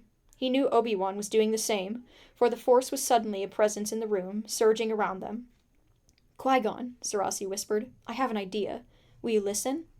"Do I have a choice?" Qui-Gon responded. Sarasi moved closer and whispered her plan in his ear. "All right," he said, "but then you leave. Agreed?" Sarasi nodded. Then she eased open the door and slipped out. It took a moment for the guards to notice her. Sarasi hurried toward them, her expression stricken. "Halt," the guards called. "What?" Sarasi asked, distracted. She kept on moving. "Halt, or we'll shoot," the guards warned. Sarasi stopped. She wrung her hands together. "But my father is here. I have to see him." "Who is your father?" Sarasi drew herself up. "Wehuti, the great hero. I must tell him that my Aunt Soni is dead. She was blown up by a foul dawn proton grenade. You must let me pass." "You are Wehuti's daughter?" "Yes, look, I have an identity card." Sarasi showed the guards her Melita card. One of the guards took it, then swiped it down his readout. When he handed it back to her, his voice was kind. "I haven't seen Wehuti here. He's most likely on the streets. We're being invaded, you know." "You think I don't know that?" Sarasi cried. "The Dawn are taking the hub block by block. They'll be here any minute. I need my father. He promised me he'd be here if I needed him. He promised." Sarasi's voice wobbled. With her slight figure and her quavering voice, she seemed younger than she was. The guards exchanged a glance. "All right, but then you've got to clear out and seek shelter," the second one said. Sarasi hurried down the hall and turned the corner. A moment passed, then another. Qui-Gon waited patiently. He had confidence in Sarasi. She would need time to circle around to the other side of the guards. Suddenly, the sound of blaster fire echoed down the hallway in the direction opposite from where Sarasi had disappeared. The 2 guards exchanged glances. "Dawn," the first guard hissed. "The girl was right. They're attacking." Qui-Gon was out the door, lightsaber in hand, before the guards could turn and react. Obi-Wan raced alongside him. The guards fired their blasters rapidly as soon as they saw the Jedi, but they were too late. Obi-Wan and Qui-Gon deflected the fire with their lightsabers without missing a step. Moving in sync, they jumped the last few meters to the guards, feet first. Deflecting blaster fire with their lightsabers, they hit the guards in the chest with a powerful kick. The guards flew back, their blasters flying out of their hands. "Cover me," Qui-Gon instructed Obi-Wan crisply. He moved to the door. As he began to slice through the lock with his lightsaber, the guards recovered and reached for the electro-jabbers on their belts. Obi-Wan didn't wait for them to rise. He leapt over them so they would need to turn and twist to attack. He knocked the electro-jabber out of one of the guard's hands with a kick and sliced down with his lightsaber toward the other. The guard howled and dropped his weapon. "Don't move," Obi-Wan warned them, keeping his lightsaber over their heads. The lock gave, and Qui-Gon pushed open the door. He stopped, stricken at the heart by Tal's appearance. She had gone through temple training with him. She had always been beautiful, a tall woman from the planet Nori, with eyes striped golden green and skin the color of dark honey. Now she appeared thin and wasted. Her beautiful skin was marred by a white scar that ran from one eye and curved around her chin. The other eye was covered with a patch. "Tall," he said, keeping his voice steady. "It's Qui-Gon." "Ah, rescue at last," she said in the gently mocking tone that had always made him smile. "Do I look that bad, old friend?" He realized then that she could not see. "You look as lovely as ever," he said. "But can you wait on the compliments? My hands are full at the moment." "I'm afraid I'm a little weak," Tall confessed. "I'll carry you." Qui-Gon scooped up Tall in his arms. She felt as light as a child. "Can you hang on to my neck?" he asked. He felt her nod as her arms tightened around him. "Just get me out of here," she said. "I've had better food in a hut cantina." Just then, Qui-Gon heard the sound he'd hoped he wouldn't. Rapid blaster fire. Reinforcements had arrived. Obi-Wan was in trouble. His time had run out. He proceeded cautiously to the door. He peered out. 6 soldiers had charged out of their quarters and were shooting at Obi-Wan from the end of the hall. Obi-Wan had flung open a door and was using it for cover. The soldiers had rearmed the 2 on the ground, so there were now 8 soldiers to fight. "What's the bad news?" Tall asked. 8 so far, Qui-Gon said. "Maybe more coming." "Piece of cake for you," she said weakly. "Just what I was about to say." Blaster fire rebounded off the door that Obi-Wan crouched behind. The doors were armored, Obi-Wan realized. They could use that to their advantage. Qui-Gon flung his own door wide open and stepped out behind it, making a quick calculation. Obi-Wan had held off the soldiers so far by periodically deflecting blaster fire back at them with his lightsaber, but they would soon realize that he wasn't armed with a blaster. Then they would rush him. Qui-Gon looked over at Obi-Wan. It was time to take the offensive again, but he couldn't endanger Tall, and she was too weak to walk. They were stuck. He would not leave Tall. He didn't even want to put her down again. If he was separated from her, he might not be able to get to her again. "Leave me, Qui-Gon," Tall murmured to him. "I'll be no worse off than I was before. Do not let them capture you, too." "Have a little faith, will you?" Qui-Gon countered gently. Suddenly, blaster fire erupted from the opposite end of the hall. Now they were surrounded. But after a moment, Qui-Gon realized that the blaster fire was directed at the soldiers. Or, he realized suddenly, at least it sounded like blaster fire. Sarasi hadn't left after creating a diversion, as she'd promised. The soldiers dived around the corner for cover. Qui-Gon glanced back down the other end just in time to see Sarasi fire another laser ball. It hit the wall, and blaster fire echoed down the hall. The guards now fired blindly, unwilling to risk exposure by coming around the corner. Obi-Wan stepped out. He was easily able to deflect the wild shots with his lightsaber. Holding Tall against his chest with one arm, Qui-Gon raised his lightsaber to catch any blaster fire that Obi-Wan was unable to deflect. Together, they moved backward down the hall toward the storage room. As they moved, Obi-Wan flung open door after door. They swung outward, helping to block blaster fire. The soldiers kept up a steady stream of fire, but Sarasi loaded and shot laser balls just as fast, and the soldiers were convinced they were under attack. Qui-Gon and Obi-Wan reached the safety of the storage room. Sarasi dashed forward. "Hurry," she urged. "I'm running low." She continued shooting as Obi-Wan slid back the grate and Qui-Gon climbed down one-handed, Tall hugging his neck. "Now!" Obi-Wan yelled. Sarasi hurried down after Qui-Gon. Obi-Wan followed, setting the grate back in place. "Thank you, Sarasi," Qui-Gon spoke quietly. "We could not have done this without your bravery." "Obi-Wan helped us this morning," Sarasi replied carelessly, as if risking her life were nothing. "I just returned the favor." "Why did you think of claiming to be Wehuti's daughter?" Obi-Wan asked her as she led the way back. "Because I am," Sarasi answered. "But you said your father was dead," Obi-Wan pointed out. "He is dead to me," Sarasi replied with a shrug. "But occasionally he comes in handy, just like most elders." She looked over her shoulder at Obi-Wan and flashed him a grin. Obi-Wan's eyes shone back. Qui-Gon saw in the moment of their exchange that something had deepened between them. They were intimates now, communicating without words. The adventure they had shared this morning had united them. Qui-Gon felt his earlier anger drain away. He supposed that Obi-Wan had a lonely existence at times, traveling with someone older than himself. He must miss being with boys and girls his own age. It was good that he could bond so strongly with another. Why should it make Qui-Gon so uneasy? Chapter 12. Qui-Gon settled Tall into a nest of quilts and blankets, the best the young had to offer. He stood over her for a moment. She had tired from the short battle, and she fell asleep almost immediately. He could feel the flicker of her living force, but it was only a flicker. Tall's memory of how she got her injuries was gone. She remembered being caught in the middle of a battle, but she could not remember being wounded or blinded. Qui-Gon sat back against the wall to think. Their mission was over. They had only to wait until the fighting died down. Sarasi had assured him that she could get the Jedi out of the city without endangering Tall. He would bring Tall back to Coruscant and hope that the Jedi healing arts would bring her back to the vibrant strength he remembered so well.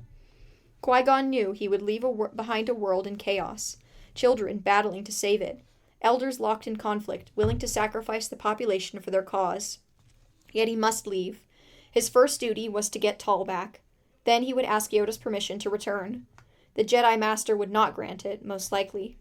The Jedi did not go to worlds and meddle in their affairs unless they were requested to do so. Only in extraordinary circumstances would they interfere, or if a world was threatening the peace and security of others. The inhabitants of Melita Dawn were locked in its conflict, hurting no other world but their own. Obi-Wan had asked permission to go above ground with Sarasi. Qui-Gon had granted it. He knew that when he told Obi-Wan they must leave, his Padawan would not want to go. Yet Obi-Wan would obey him. It was his first duty as a Padawan, and Obi-Wan was a Jedi to the bone. Their mission was close to success, yet foreboding lodged in Qui-Gon's chest like a heavy stone. His instinct was warning him, but he could not place what the warning was, or how it would affect him. He heard running footsteps, and Neild burst into the room with Obi-Wan and Sarasi. Qui-Gon was struck with how the three moved in the same rhythm, their strides matching perfectly despite Obi-Wan's long legs and Sarasi's more slender build. "Gather around, everyone," Neild cried. "We have news." Neild leapt up on top of the grandest tomb. Boys and girls swarmed around him, coming from the strategy stations around the room and from the adjoining tunnels. They turned expectant faces up to him.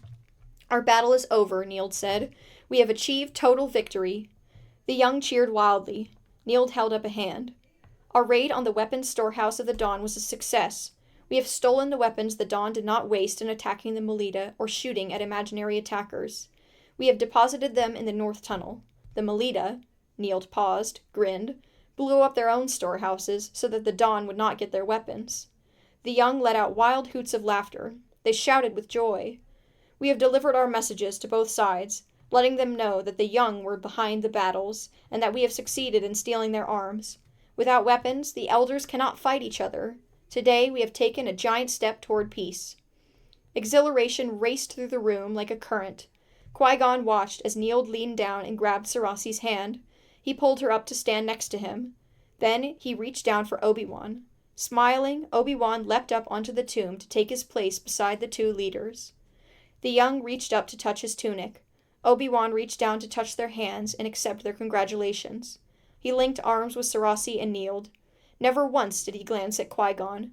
It was as though the Jedi Knight wasn't in the room. It was as though Obi-Wan was not a Jedi. It was as though he was part of them, as though he'd become one of the young. Chapter 13. Qui-Gon left the main room and found a quiet place in an adjoining tunnel to contact Yoda. The Jedi Master appeared in miniature hologram form. Quickly, Qui-Gon filled him in on the situation and the rescue of Tall. Yoda passed a hand over his forehead in distress. "Relieved I am to hear this news," he said. "Concerned I am to hear that Tall is ailing. Needs care, she does." "I will leave as soon as she's stronger and it is safe," Qui-Gon promised. "But I leave a situation here on Melita Dawn that is volatile." Yoda nodded several times. "Heard you, I have, Qui-Gon. But remind you I must that neither the Melita or the Dawn have asked for our help. Almost sacrificed one Jedi, I did. Willing sacrifice two more, I am not." "We could bring Tall back and then return," Qui-Gon pointed out. Yoda paused. "Before the Jedi Council you must go," he said finally.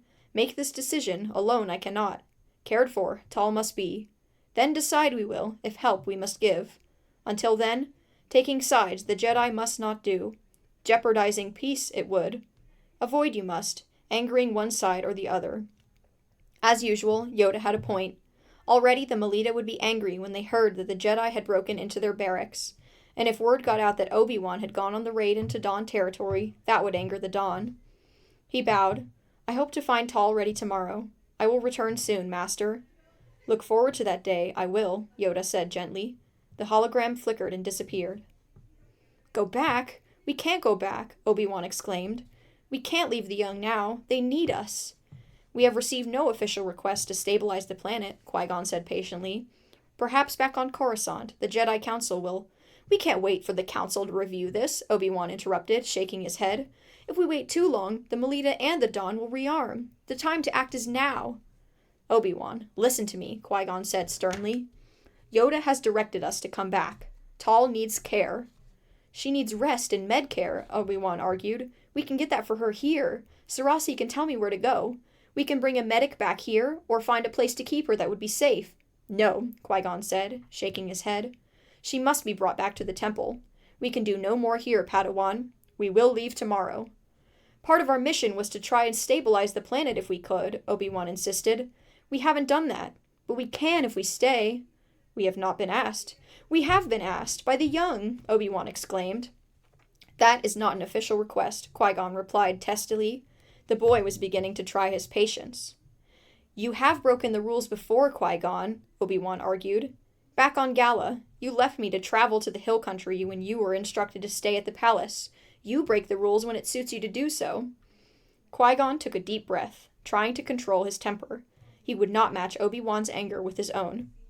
I break the rules, but not because it suits me, but because sometimes during a mission the rules get in the way, he said carefully. That is not the case here. I believe Yoda is right. But, Obi-Wan interrupted, but Qui-Gon held up a hand. Tomorrow we will leave, Padawan, he said firmly. Suddenly, a roar rose from the young, who were gathered in the far corner of the vault. Sarasi ran over to the Jedi, her face beaming. It is official, she cried. In the absence of a response to our request for peace, we have ensued a declaration of war on the Elders. If they do not agree immediately to Melita Dawn peace negotiations, we will attack them with their own weapons. They must respond to us now. She turned shining eyes to Obi-Wan. This is the last push we must do to change the history of Melita Dawn. We need your help more than ever. Chapter 14. Choked with anger and frustration, Obi-Wan could not answer Sarasi. It was Qui-Gon who said gently, I'm sorry, Sarasi. We must leave tomorrow. Obi-Wan didn't wait to see Sarasi's reaction. He could only turn away, sick at heart. He had let her down. It was no use. He couldn't change Qui-Gon's mind. Silently, Obi-Wan helped him minister to Tal. They prepared and fed her a broth and tea. Sarasi had brought Qui-Gon a med pack, and he was able to treat some of Tal's wounds. Already she seemed stronger.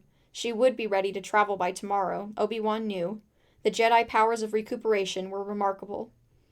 As soon as Tal was settled, Obi-Wan sat against the wall and tried to calm his raging heart. Something was happening to him that he didn't understand. He felt as though there were two parts of him, a Jedi and a person called Obi-Wan. Always before, he could not separate being a Jedi from being himself. He had not been a Jedi with Neild and Sarasi. He had been one of them. He had not needed the Force to feel connected to something larger than himself. Now Qui-Gon was asking him to leave his friends just as they needed him. He had pledged to help them, had battled alongside them, and now he had to go, just because an elder told him so. Loyalty had seemed such an easy concept back at the temple. He had thought that he would be the best Padawan it was possible to be. He would meld his mind and body with his master, and serve. But he did not want to serve like this. Obi-Wan closed his eyes as his frustration again boiled up inside him. He pressed his hands between his knees to calm their shaking. He felt frightened at what was happening to him. He couldn't go to Qui-Gon for counsel. He didn't believe in his master's counsel any longer, yet neither could he oppose it. Across the room, Neild was just as agitated, prowling around the headquarters silently. Everyone was waiting for the Melita and Dawn councils to respond to the declaration of war. The long evening shaded into night, and still no word came. They did not take us seriously, Neild said bitterly. We must strike again, and strike hard enough to make them sit up and take notice. Sarasi put her hand on his arm. But not tonight. Everyone needs rest. Tomorrow we can plan. Neild nodded. Sarasi lowered the glow rods until they were only faint spots of illumination against the dark walls, like distant stars in a black sky. Qui-Gon rolled himself up in his cloak and went to sleep by Tal's side in case she called for him in the night. Obi-Wan watched as the boys and girls around him settled into exhausted sleep. Over in the corner, he saw Sarasi and Neild huddled together, talking quietly. I should be with them, Obi-Wan thought bitterly. He belonged with them, talking about strategy and plans. Instead, he had to sit silently, passively, watching their dedication, their fire. Sarasi hadn't looked at him once during the long evening. Neild hadn't either. They were no doubt angry and disappointed. Hesitantly, Obi-Wan rose. Even if he left them tomorrow, they had to know that he had no choice. He walked softly among the sleeping children and approached them. "I wanted to say goodbye now," he said. "We'll be leaving early tomorrow." He paused. "I'm sorry I can't stay to help you. I want to." "We understand," Neild said in a clipped tone. "You must obey your elder." "It's not obedience as much as respect," Obi-Wan explained. His words sounded lame, even to him. "Ah," Sarasi said, nodding. "My trouble is, I never got this respect thing. My father told me what was right, and he was always wrong. What does it matter, he'd say, if thousands die, or millions die? The sky is still blue overhead, and our world still remains. The cause is what's important. And so your Jedi boss tells you what you must do, and you do it, even though you know he's wrong, and that is called respect." She looked at Neild. "Maybe I've been living in the dark too long, but I just can't see that." Obi-Wan stood awkwardly in front of them. He felt confused. The Jedi way had always shimmered clear as a fountain of pure water to him, but Sarasi had muddied the water, clouded it with doubt. "I would help if I could," he said finally, "if there was something I knew I could do that would make a difference."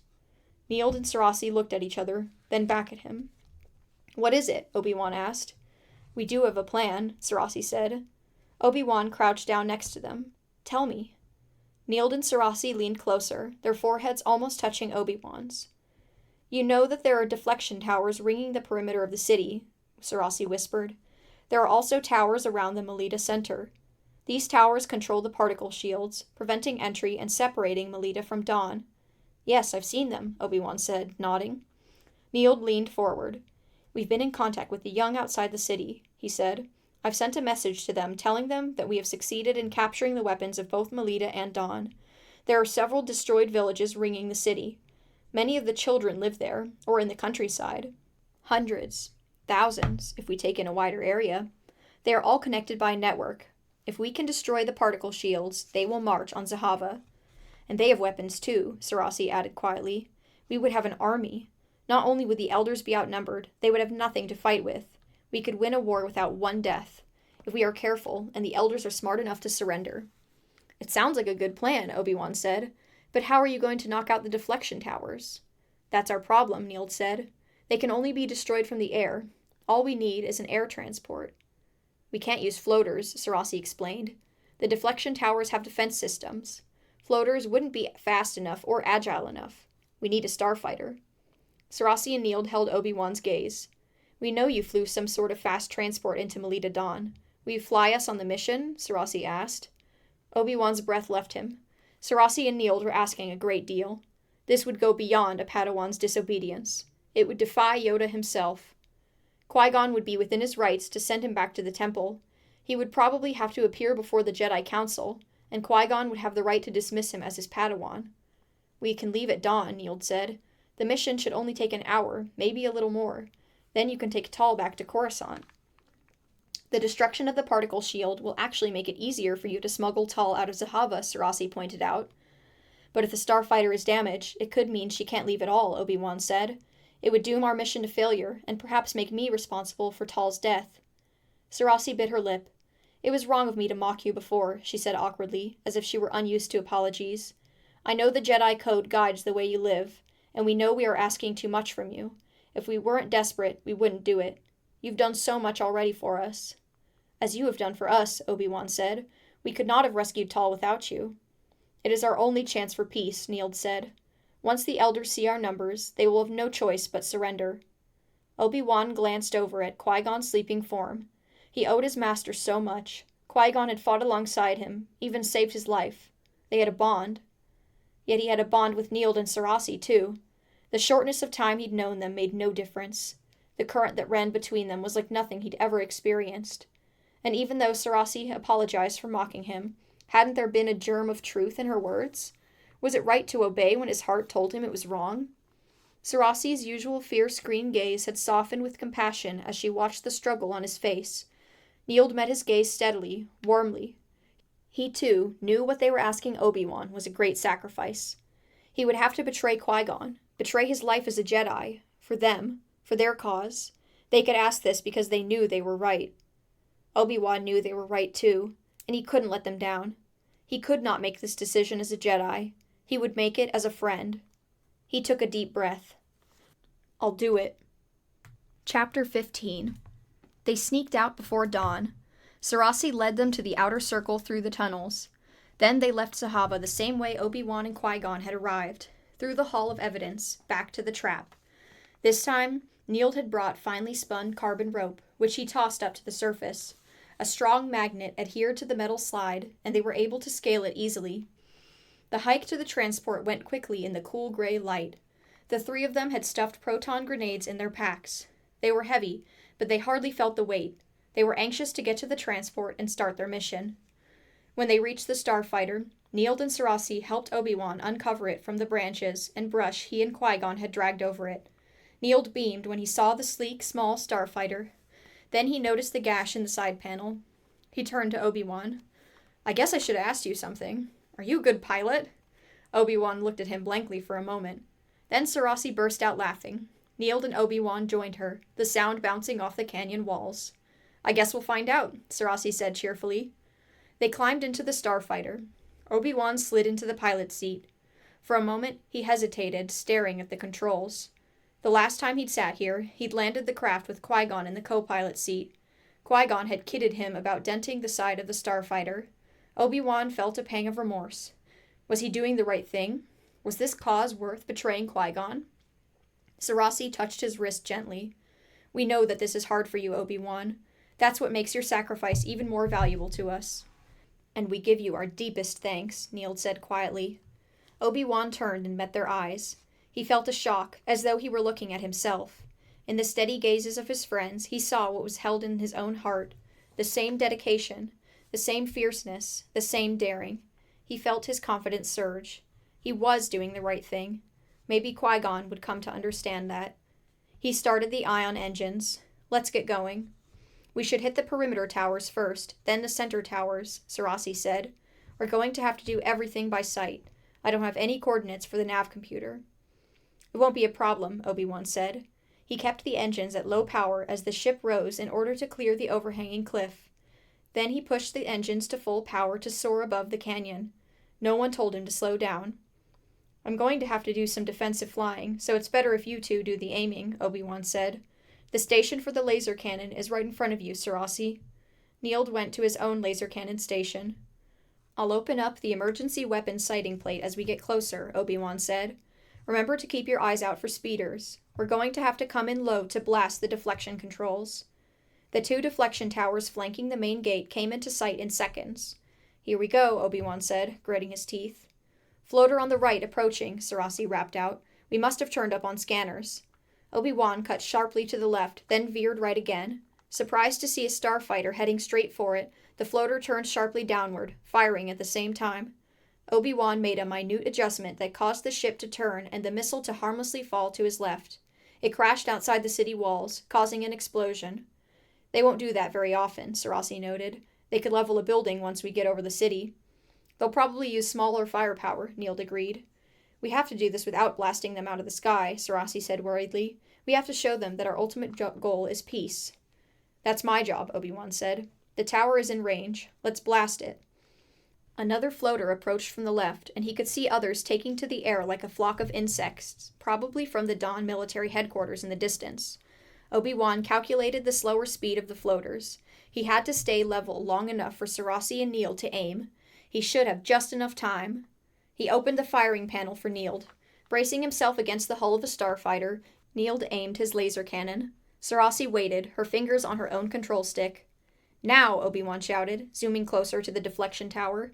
Sarasi and Neild fired the cannons. As soon as the projectiles were away, Obi-Wan pushed the engines to full power and climbed above the floater heading for his left flank. Blaster fire followed him. He took a small hit on his wing, but not enough to damage the craft. Both Sarasi and Neild scored a direct hit on the tower. Obi-Wan felt the vibration of the blast ripple against the starfighter's hull. The floater rocked as it rode the wind vibrations, the driver struggling to retain control. The particle shield was briefly visible, then fractured in a shower of blue-tinged energy atoms. Obi-Wan, Sarasi, and Neild cheered, even as Obi-Wan circled around to hit the next tower. Now the military floaters were almost on him. 7 floaters, Sarasi said, counting. Her face creased in worry. Can we do this, Obi-Wan? If we do it fast. Can you aim upside down? Obi-Wan asked, hovering out of the floater's range. Sarasi grinned. No problem. Neild positioned his laser cannon. Do it. Obi-Wan pushed the engines. The starfighter rocketed down through the sky at full speed. He knew that technically he was going too fast for this altitude, but he also knew that he could handle the craft. And there was no one in the co-pilot seat to remind him of star aviation rules or warn him of the dangers. Exhilaration raced through him. For the first time in his life, he had no one to answer to. There were no Jedi rules or superior wisdom aboard this ship. He zigzagged on the descent, pushing the ship as much as he dared. The floaters hung back and fired, afraid of colliding with the starship. Using the Force as a guide, Obi-Wan was able to avoid the worst fire. As he got closer, the speeders grew more daring. One came at him dead on, firing as it went. Ready, Obi-Wan shouted. At the last moment, he flipped the starfighter over and dived under the floater, maneuvering the craft so that it had a clear shot at the tower. Neild and Sarasi fired. The deflection tower blew, scattering metal in parts. Obi-Wan flipped the starfighter right side up and climbed at top speed. The floaters frantically dived to avoid getting hit. Everyone okay? Obi-Wan asked. Dizzy, but okay, Sarasi said, wiping sweat off her forehead. That was incredible flying. Okay, follow the wall, Neild directed. We'll hit the towers one by one around the perimeter. The military floaters pursued them, but they could not fly as high or go as fast as a starfighter. More floaters joined the chase as they flew. To hit each deflection tower, Obi-Wan had to practice the same too-fast maneuvering to avoid being blasted by the speeders or colliding with them. Their advantage was the speed and agility of the starfighter, and the incredible accuracy of Sarasi and Neild. One by one, they destroyed each tower, the speeders hard on their flank. The speeders tried to capture Obi-Wan in a pincer movement, but he was too quick for them. When they saw the last tower go up, the 3 let out a whoop of exultation. Sarasi leaned over and hugged Obi-Wan. Neild pounded him on the back. I knew we could count on you, friend, he said joyfully. He checked his laser cannon. We have plenty of firepower left. What do you say we blow the halls of evidence into nanospecks? Sarasi frowned. Now?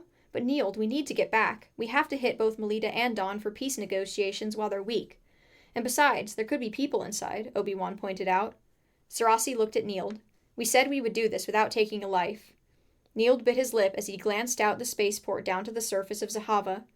The sooner those halls of hate are blown up, the sooner everyone on this planet can breathe again, he murmured. I despise everything they stand for. I know, Sarasi said. So do I. But let's take it one step at a time. All right, Neild agreed reluctantly. But let's do one last thing. Before we land, let's do a quick loop over the countryside. Dyla was waiting to pass the message that the perimeter shields had been blown. The scavenger young should be mobilizing. Obi-Wan flew in widening circles over the countryside. Everywhere they saw young people, boys and girls, streaming out from farms and villages and woods. They were already beginning to clog the road into Zahava. Some rode on battered land speeders or souped-up turbo-tractors. Those who walked formed columns, marching in military style. When they saw the starfighter overhead, they waved and shouted greetings the 3 could not hear. Obi-Wan dipped his wings in a return salute. Tears stood in Sarasi's eyes. I will never forget this day, she said, and I will never forget what you did for us, Obi-Wan Kenobi. Obi-Wan turned the starfighter back toward the landing area. He didn't care how angry Qui-Gon was, or if he got sent back to the temple. This moment was worth it. Chapter 16. Qui-Gon had woken early and checked on Tall. She was sleeping deeply. That was good. Sleep was the best healer until he could get her to Coruscant. He saw that Obi-Wan had disappeared, along with Neild and Sarasi. No doubt he wanted a last outing with his friends before he left. Qui-Gon would let it pass. He knew it was hard for the boy to leave them. And he had a plan of his own. He had asked a quiet girl named Rowena to watch over Tall. Then he'd traveled through the tunnels to the route he had mapped out last night, slipping away while the rest of the young were celebrating their victory.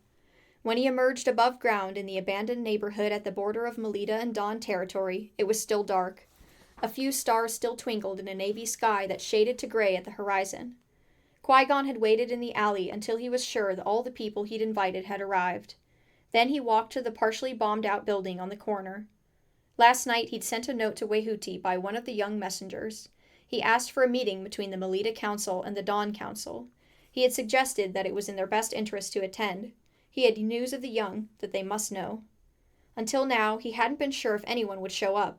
He still wasn't sure if one side or the other would try to capture him. It was a desperate gamble. He was prepared for anything, but he had to make a last try for peace before he left Melita Dawn. He had seen the heartbreak on Obi-Wan's face.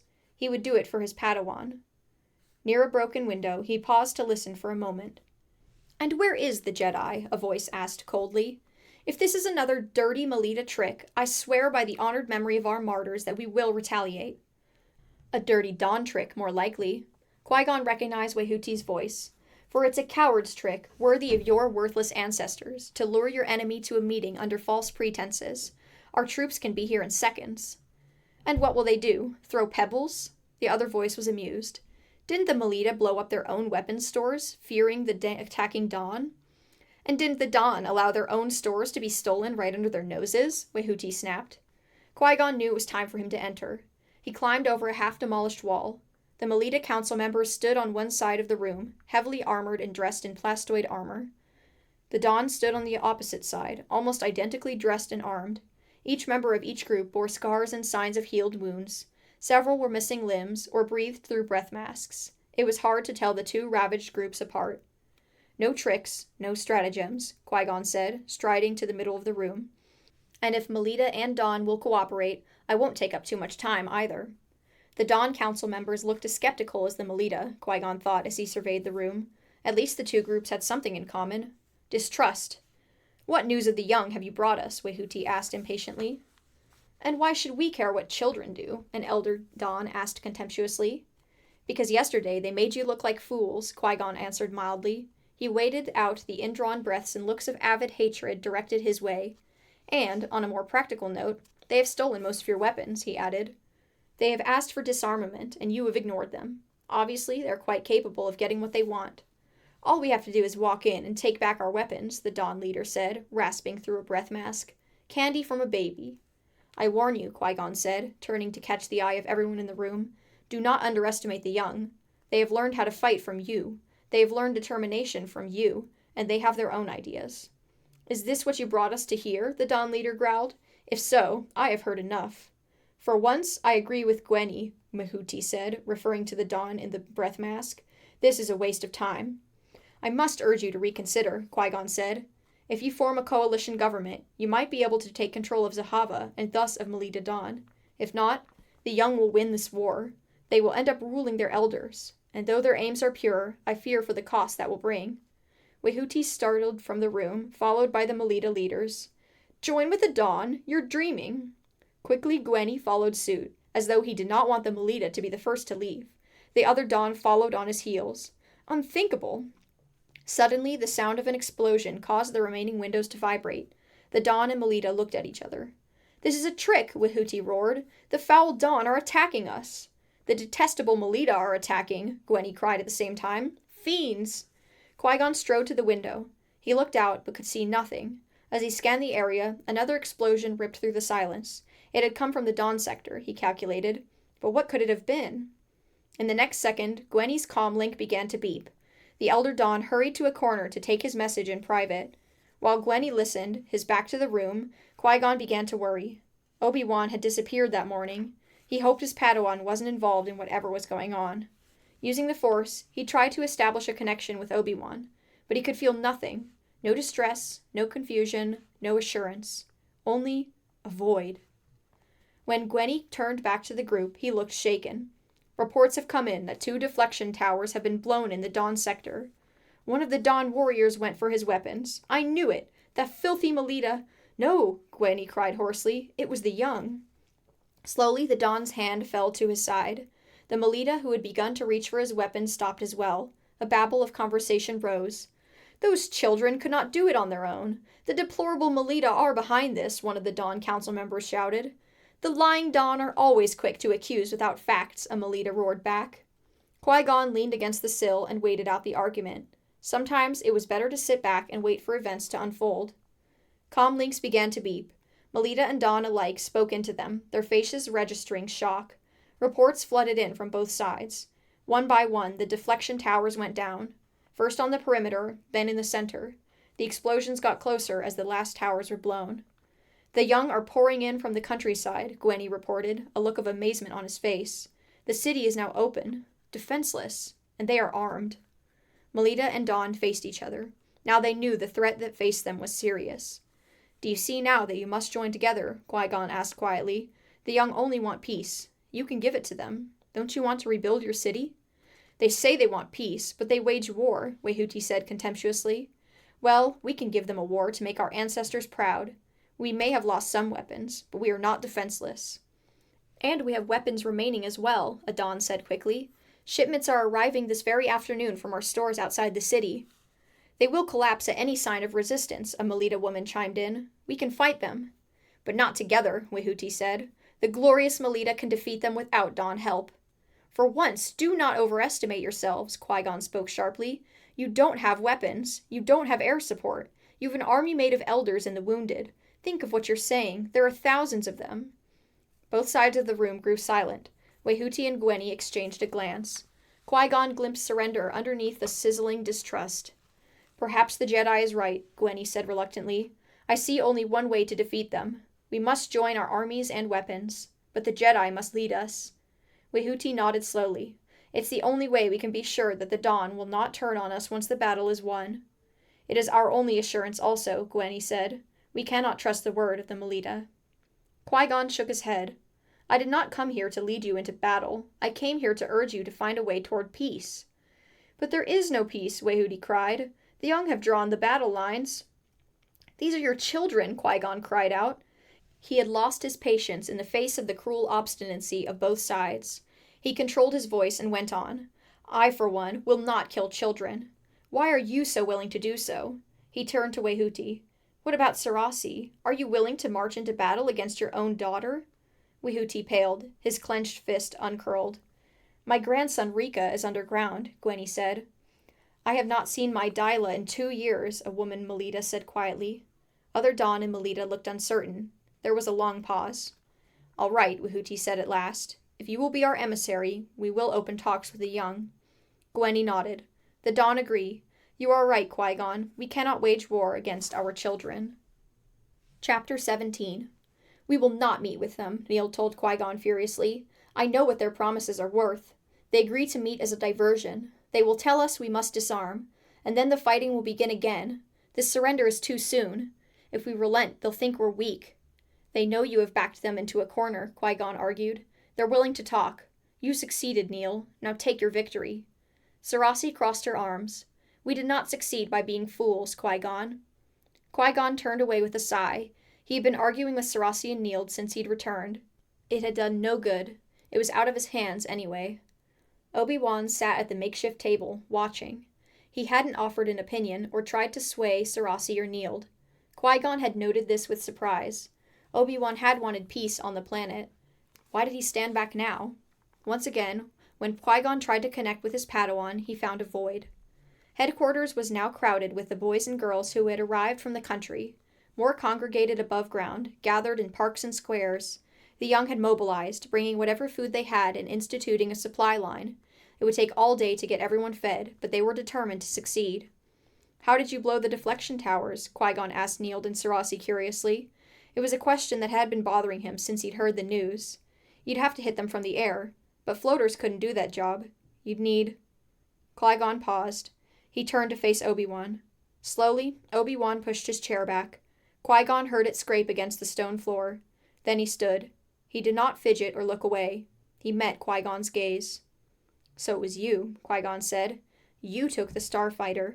You took it, knowing it was our only way off the planet. You took it knowing it was the only hope for Tal. Obi-Wan nodded. Sarasi and Neil glanced from one Jedi to the other. Sarasi began to speak, but thought better of it. The tension between Qui-Gon and Obi-Wan was private. Please come with me, Obi-Wan, Qui-Gon said curtly. He led the way to an adjacent tunnel where they could talk privately. He waited a few moments to compose himself. Bitterness had no place here, yet he felt it surge within him. Obi-Wan had broken his trust. He did not know what to say. His emotions swamped him. Qui-Gon recalled his temple training with effort. He would admonish his Padawan according to Jedi rules. First, he would describe the offense, It was the duty of the master to do so without judgment. Grateful for a guide, Qui-Gon took a deep breath. You were instructed not to take sides. Yes, Obi-Wan responded calmly. It was the duty of a Padawan to agree to his fault without argument. You were instructed to be available to leave at any time, he said. Yes, Obi-Wan replied. You were instructed that Tal's health was your first concern, yet you endangered that health by taking our only form of transport on a dangerous mission. Yes, Obi-Wan agreed. Qui-Gon swallowed painfully. By doing all this, you not only put Tal at risk, but the peace process on Melita Dawn as well. Obi-Wan hesitated for the first time. I aided the peace process. That is your interpretation, Qui-Gon interrupted. It was not your instruction. Your master and Jedi Master Yoda had decided that Jedi intervention at this stage could only prejudice either the Melita or the Dawn, thereby sabotaging the peace process. You were told this. Is that true, Obi-Wan? Yes, Obi-Wan admitted. It is true. Qui-Gon paused. He gathered himself to deliver the Jedi wisdom of the Master and Padawan relationship, how the rules had evolved over thousands of years, how the Padawan's pledge of obedience had nothing to do with power, but everything to do with the gaining of wisdom and the humility of service. How he was not here to punish Obi-Wan, or even to teach him, but to aid Obi-Wan's own journey and enlightenment until the day he grew to become a Jedi Knight. I don't care, Obi-Wan said, breaking into his thoughts. You don't care about what? Qui-Gon asked, startled. Usually a Padawan was silent after his admission, waiting for the Master to decide on their next step. I don't care that I broke the rules, Obi-Wan said. It was right to break them. Qui-Gon took a breath. And was it right to break my trust? Obi-Wan nodded. I'm sorry I had to, but yes. Qui-Gon felt Obi-Wan's words enter him like a blade. He saw in a flash that since he had taken Obi-Wan as his apprentice, he had been waiting for this moment, waiting for the betrayal, the strike. He had hardened his heart, preparing himself for it, and yet he was not prepared at all. Qui-Gon, you must understand, Obi-Wan said quietly. I found something here. All my life, I have been told what is right, what is best. The path has been pointed out to me. That was a great gift, and I'm grateful for all I've learned. But here on this world, all those abstractions I've learned suddenly fit into something concrete, something I can see, something real. Obi-Wan gestured back toward the headquarters of the young. These people feel like my people. This cause feels like my cause. It calls to me like nothing I've ever felt before. Qui-Gon's astonishment turned to grief and anger at himself. Obi-Wan had been swept away. He should have stepped in earlier. He should have remembered that Obi-Wan was just a boy. He chose his words with care. The situation here is heartbreaking, yes. It is a hard one to walk away from. That's why I tried to resolve it before we left. But walk away we must, Padawan. Obi-Wan's face turned stony. Obi-Wan, Qui-Gon said gently, everything you think you found here you already are. You are a Jedi. What you need is distance and a little time for reflection. I don't need to reflect, Obi-Wan said stiffly. That is your choice, Qui-Gon said. But still, you must accompany me back to the temple. I need to gather some things for Tal in the city. When I return, I expect to find you packed and ready to go. He started back to the main tunnel. Obi-Wan did not move. Come, Padawan, he said. Reluctantly, Obi-Wan trailed behind him. Qui-Gon felt worry fill him. There was something closed in Obi-Wan, something unmovable that he had never sensed in his apprentice before. It would be good to return to the temple, where the wisdom of Yoda and the calm surroundings could help Obi-Wan find his center again. Qui-Gon heard a roar from the main tunnel, voices shouting, pounding feet on stone. He quickened his pace and burst into the space, Obi-Wan at his heels. Neild spun around to face them. The offer for negotiation was a trick. The elders have attacked. Chapter 18. Chaos reigned in the tunnels. The passageways were choked with bodies, children desperately trying to escape the battle raging above. Some were wounded. Others hurriedly tried to arm themselves for the counterattack. Hundreds of the young were trapped above in open parks and squares. They needed reinforcements. We need medics and a supply line for weapons, Sarasi said. We need to strike back hard, Neild cried. Obi-Wan rushed to huddle with Sarasi and Neild. Qui-Gon saw anguish on all three faces. It was right that his Padawan help while he could. But they had to get Tal off-planet immediately. Now it was imperative. Qui-Gon hurried to her side. She was sitting up, listening intently to what was going on around her. He crouched by her side. I had hoped to go back to the city to find more med supplies and borrow a floater, but I'm afraid that's impossible now. War has broken out, and we must leave immediately. She nodded. It's all right. I can walk, Qui-Gon. Your medicine has already helped me. I can make it if you guide me. Qui-Gon bent to gather up their things. They had lost their survival packs, but he had gathered supplies over the past few days. He stashed them in a pack Sarasi had given him. When he turned to search for Obi-Wan, the boy was gone. Sarasi and Neild were gone as well. Qui-Gon dropped the pack and searched the adjoining tunnels. He went as far as he could, but he was wasting time. Obi-Wan had probably gone to the surface with Sarasi and Neild. Perhaps he thought that Qui-Gon still needed to gather more supplies, as he had told Obi-Wan. In that case, Obi-Wan might be planning to meet him at the Starfighter. The boy had disobeyed him again, but Qui-Gon felt sure Obi-Wan would appear at the Starfighter. In any case, he couldn't waste any more time. He gathered his pack, helped Tal to rise, and started through the tunnels to the edge of Zahava. The smell of smoke and the sounds of cries were in the air as Obi-Wan, Sarasi, and Neild climbed above ground. They crouched behind a wall for shelter. Starfighters circled overhead, strafing the park where the young had gathered. Children ran for cover or tried to shoot down the ships with shoulder-mounted torpedo launchers. The starfighters were able to stay out of range. They're wasting ammunition, Neild cried. They must have flown in the starfighters from another base, Sarasi said. Or maybe they'd hidden them somewhere we didn't know about. We can't fight them from the ground. Obi-Wan gripped the wall. A starfighter came in low. He saw rapid flashes from the forward gun pod. Blaster fire ripped into the grass. A young girl sprang for cover. Another boy wasn't so lucky. The fire hit him in the leg, and he fell. Before Obi-Wan could move, the boy's companion dragged him to safety. Anguish ripped through Obi-Wan. The children were helpless. Sarasi squeezed her eyes shut, as though she couldn't bear to see any more. We have to stop this, she said numbly. There's only 3 starfighters, Obi-Wan said tensely, scanning the sky above. That's enough, Neild said grimly. We've got to get organized. They're going to drive half of us out of the city if we don't do something. Neild turned to Obi-Wan. We need your starship again, my friend. We have to fight them in the air. With your skills, we can shoot them down, just like we hit those deflection towers. Stricken, Obi-Wan gazed at his friends. You said you would not ask me to go against Qui-Gon's orders again. But everything's changed, Obi-Wan, Sarasi pleaded. Look around you. Children are dying. We'll lose everything if we can't fight them from the air. Tears ran down Sarasi's cheek. Please. Obi-Wan's ears rang with the cries of the terrified children. Even though he was safe behind the wall, he felt as though blaster fire had ripped through his body. He had been torn in two. Everything he'd known, everything he'd thought was important, had been shattered. His Jedi training lay in pieces at his feet. It meant nothing compared to what was going on around him now. He flinched as a proton torpedo exploded. Dirt sprayed into the air, raining down on their heads. Obi-Wan, Neild shouted, you must choose. Tears snaked down through the grime on Sarasi's face. She didn't speak. Her shoulders shook as a child screamed in pain. Obi-Wan realized he had already chosen. He couldn't turn his back on this suffering. He couldn't turn his back on his friends. Even if it cost him everything, he would give that, and more. I'll be back, Obi-Wan promised, and took off. Chapter 19. Obi-Wan ran without stopping. He had to get to the ship before Qui-Gon. He did not want a confrontation. If Qui-Gon tried to stop him, what would he do? He pushed aside the thought.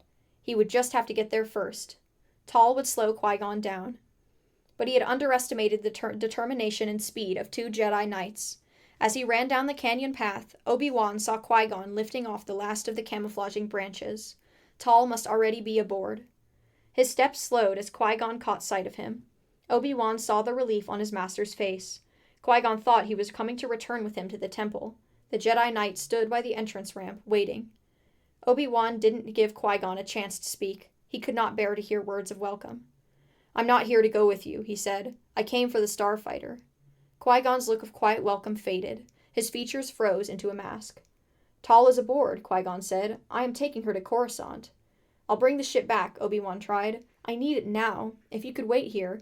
No, Qui-Gon said angrily. No, Padawan. I will not make your betrayal easy for you. If you try to take this step, know what a hard one it is. Neither had moved a muscle. Yet Obi-Wan knew that Qui-Gon was just as prepared as he was to fight. The Force swirled around him, but it was a disturbed Force, neither dark nor light. He tried to tap into it and could not.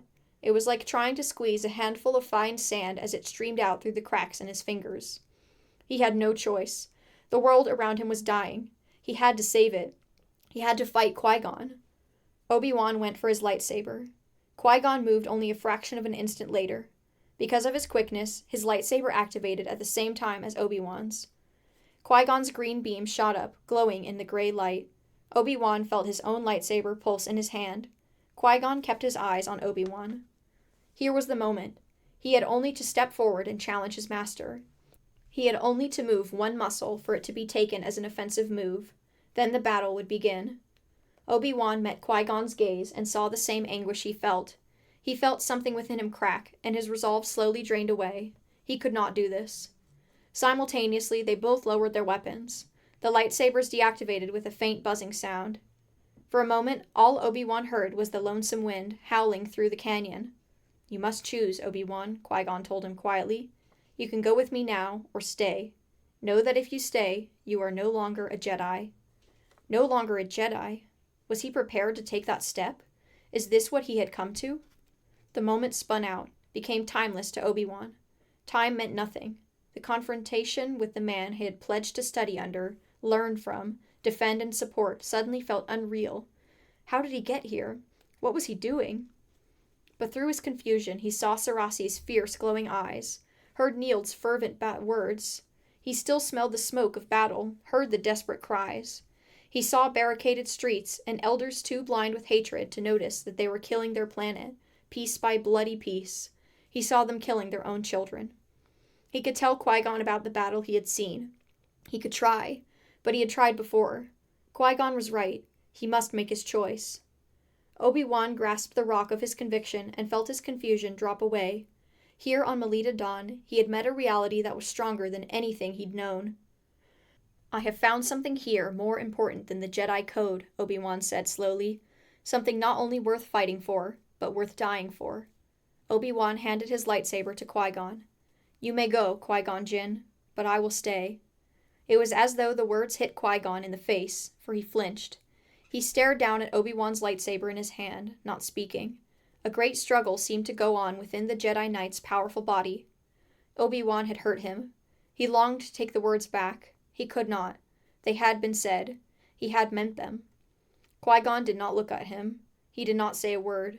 He turned and strode up the ramp into the starfighter. Obi-Wan stood back as the engines powered up. The starfighter rose cleanly from the canyon and shot off into the upper atmosphere. He stood watching until it was out of sight. Then Obi-Wan turned his back and hurried down the path, back to Zahava and his new life. Sarasi and Neild were waiting.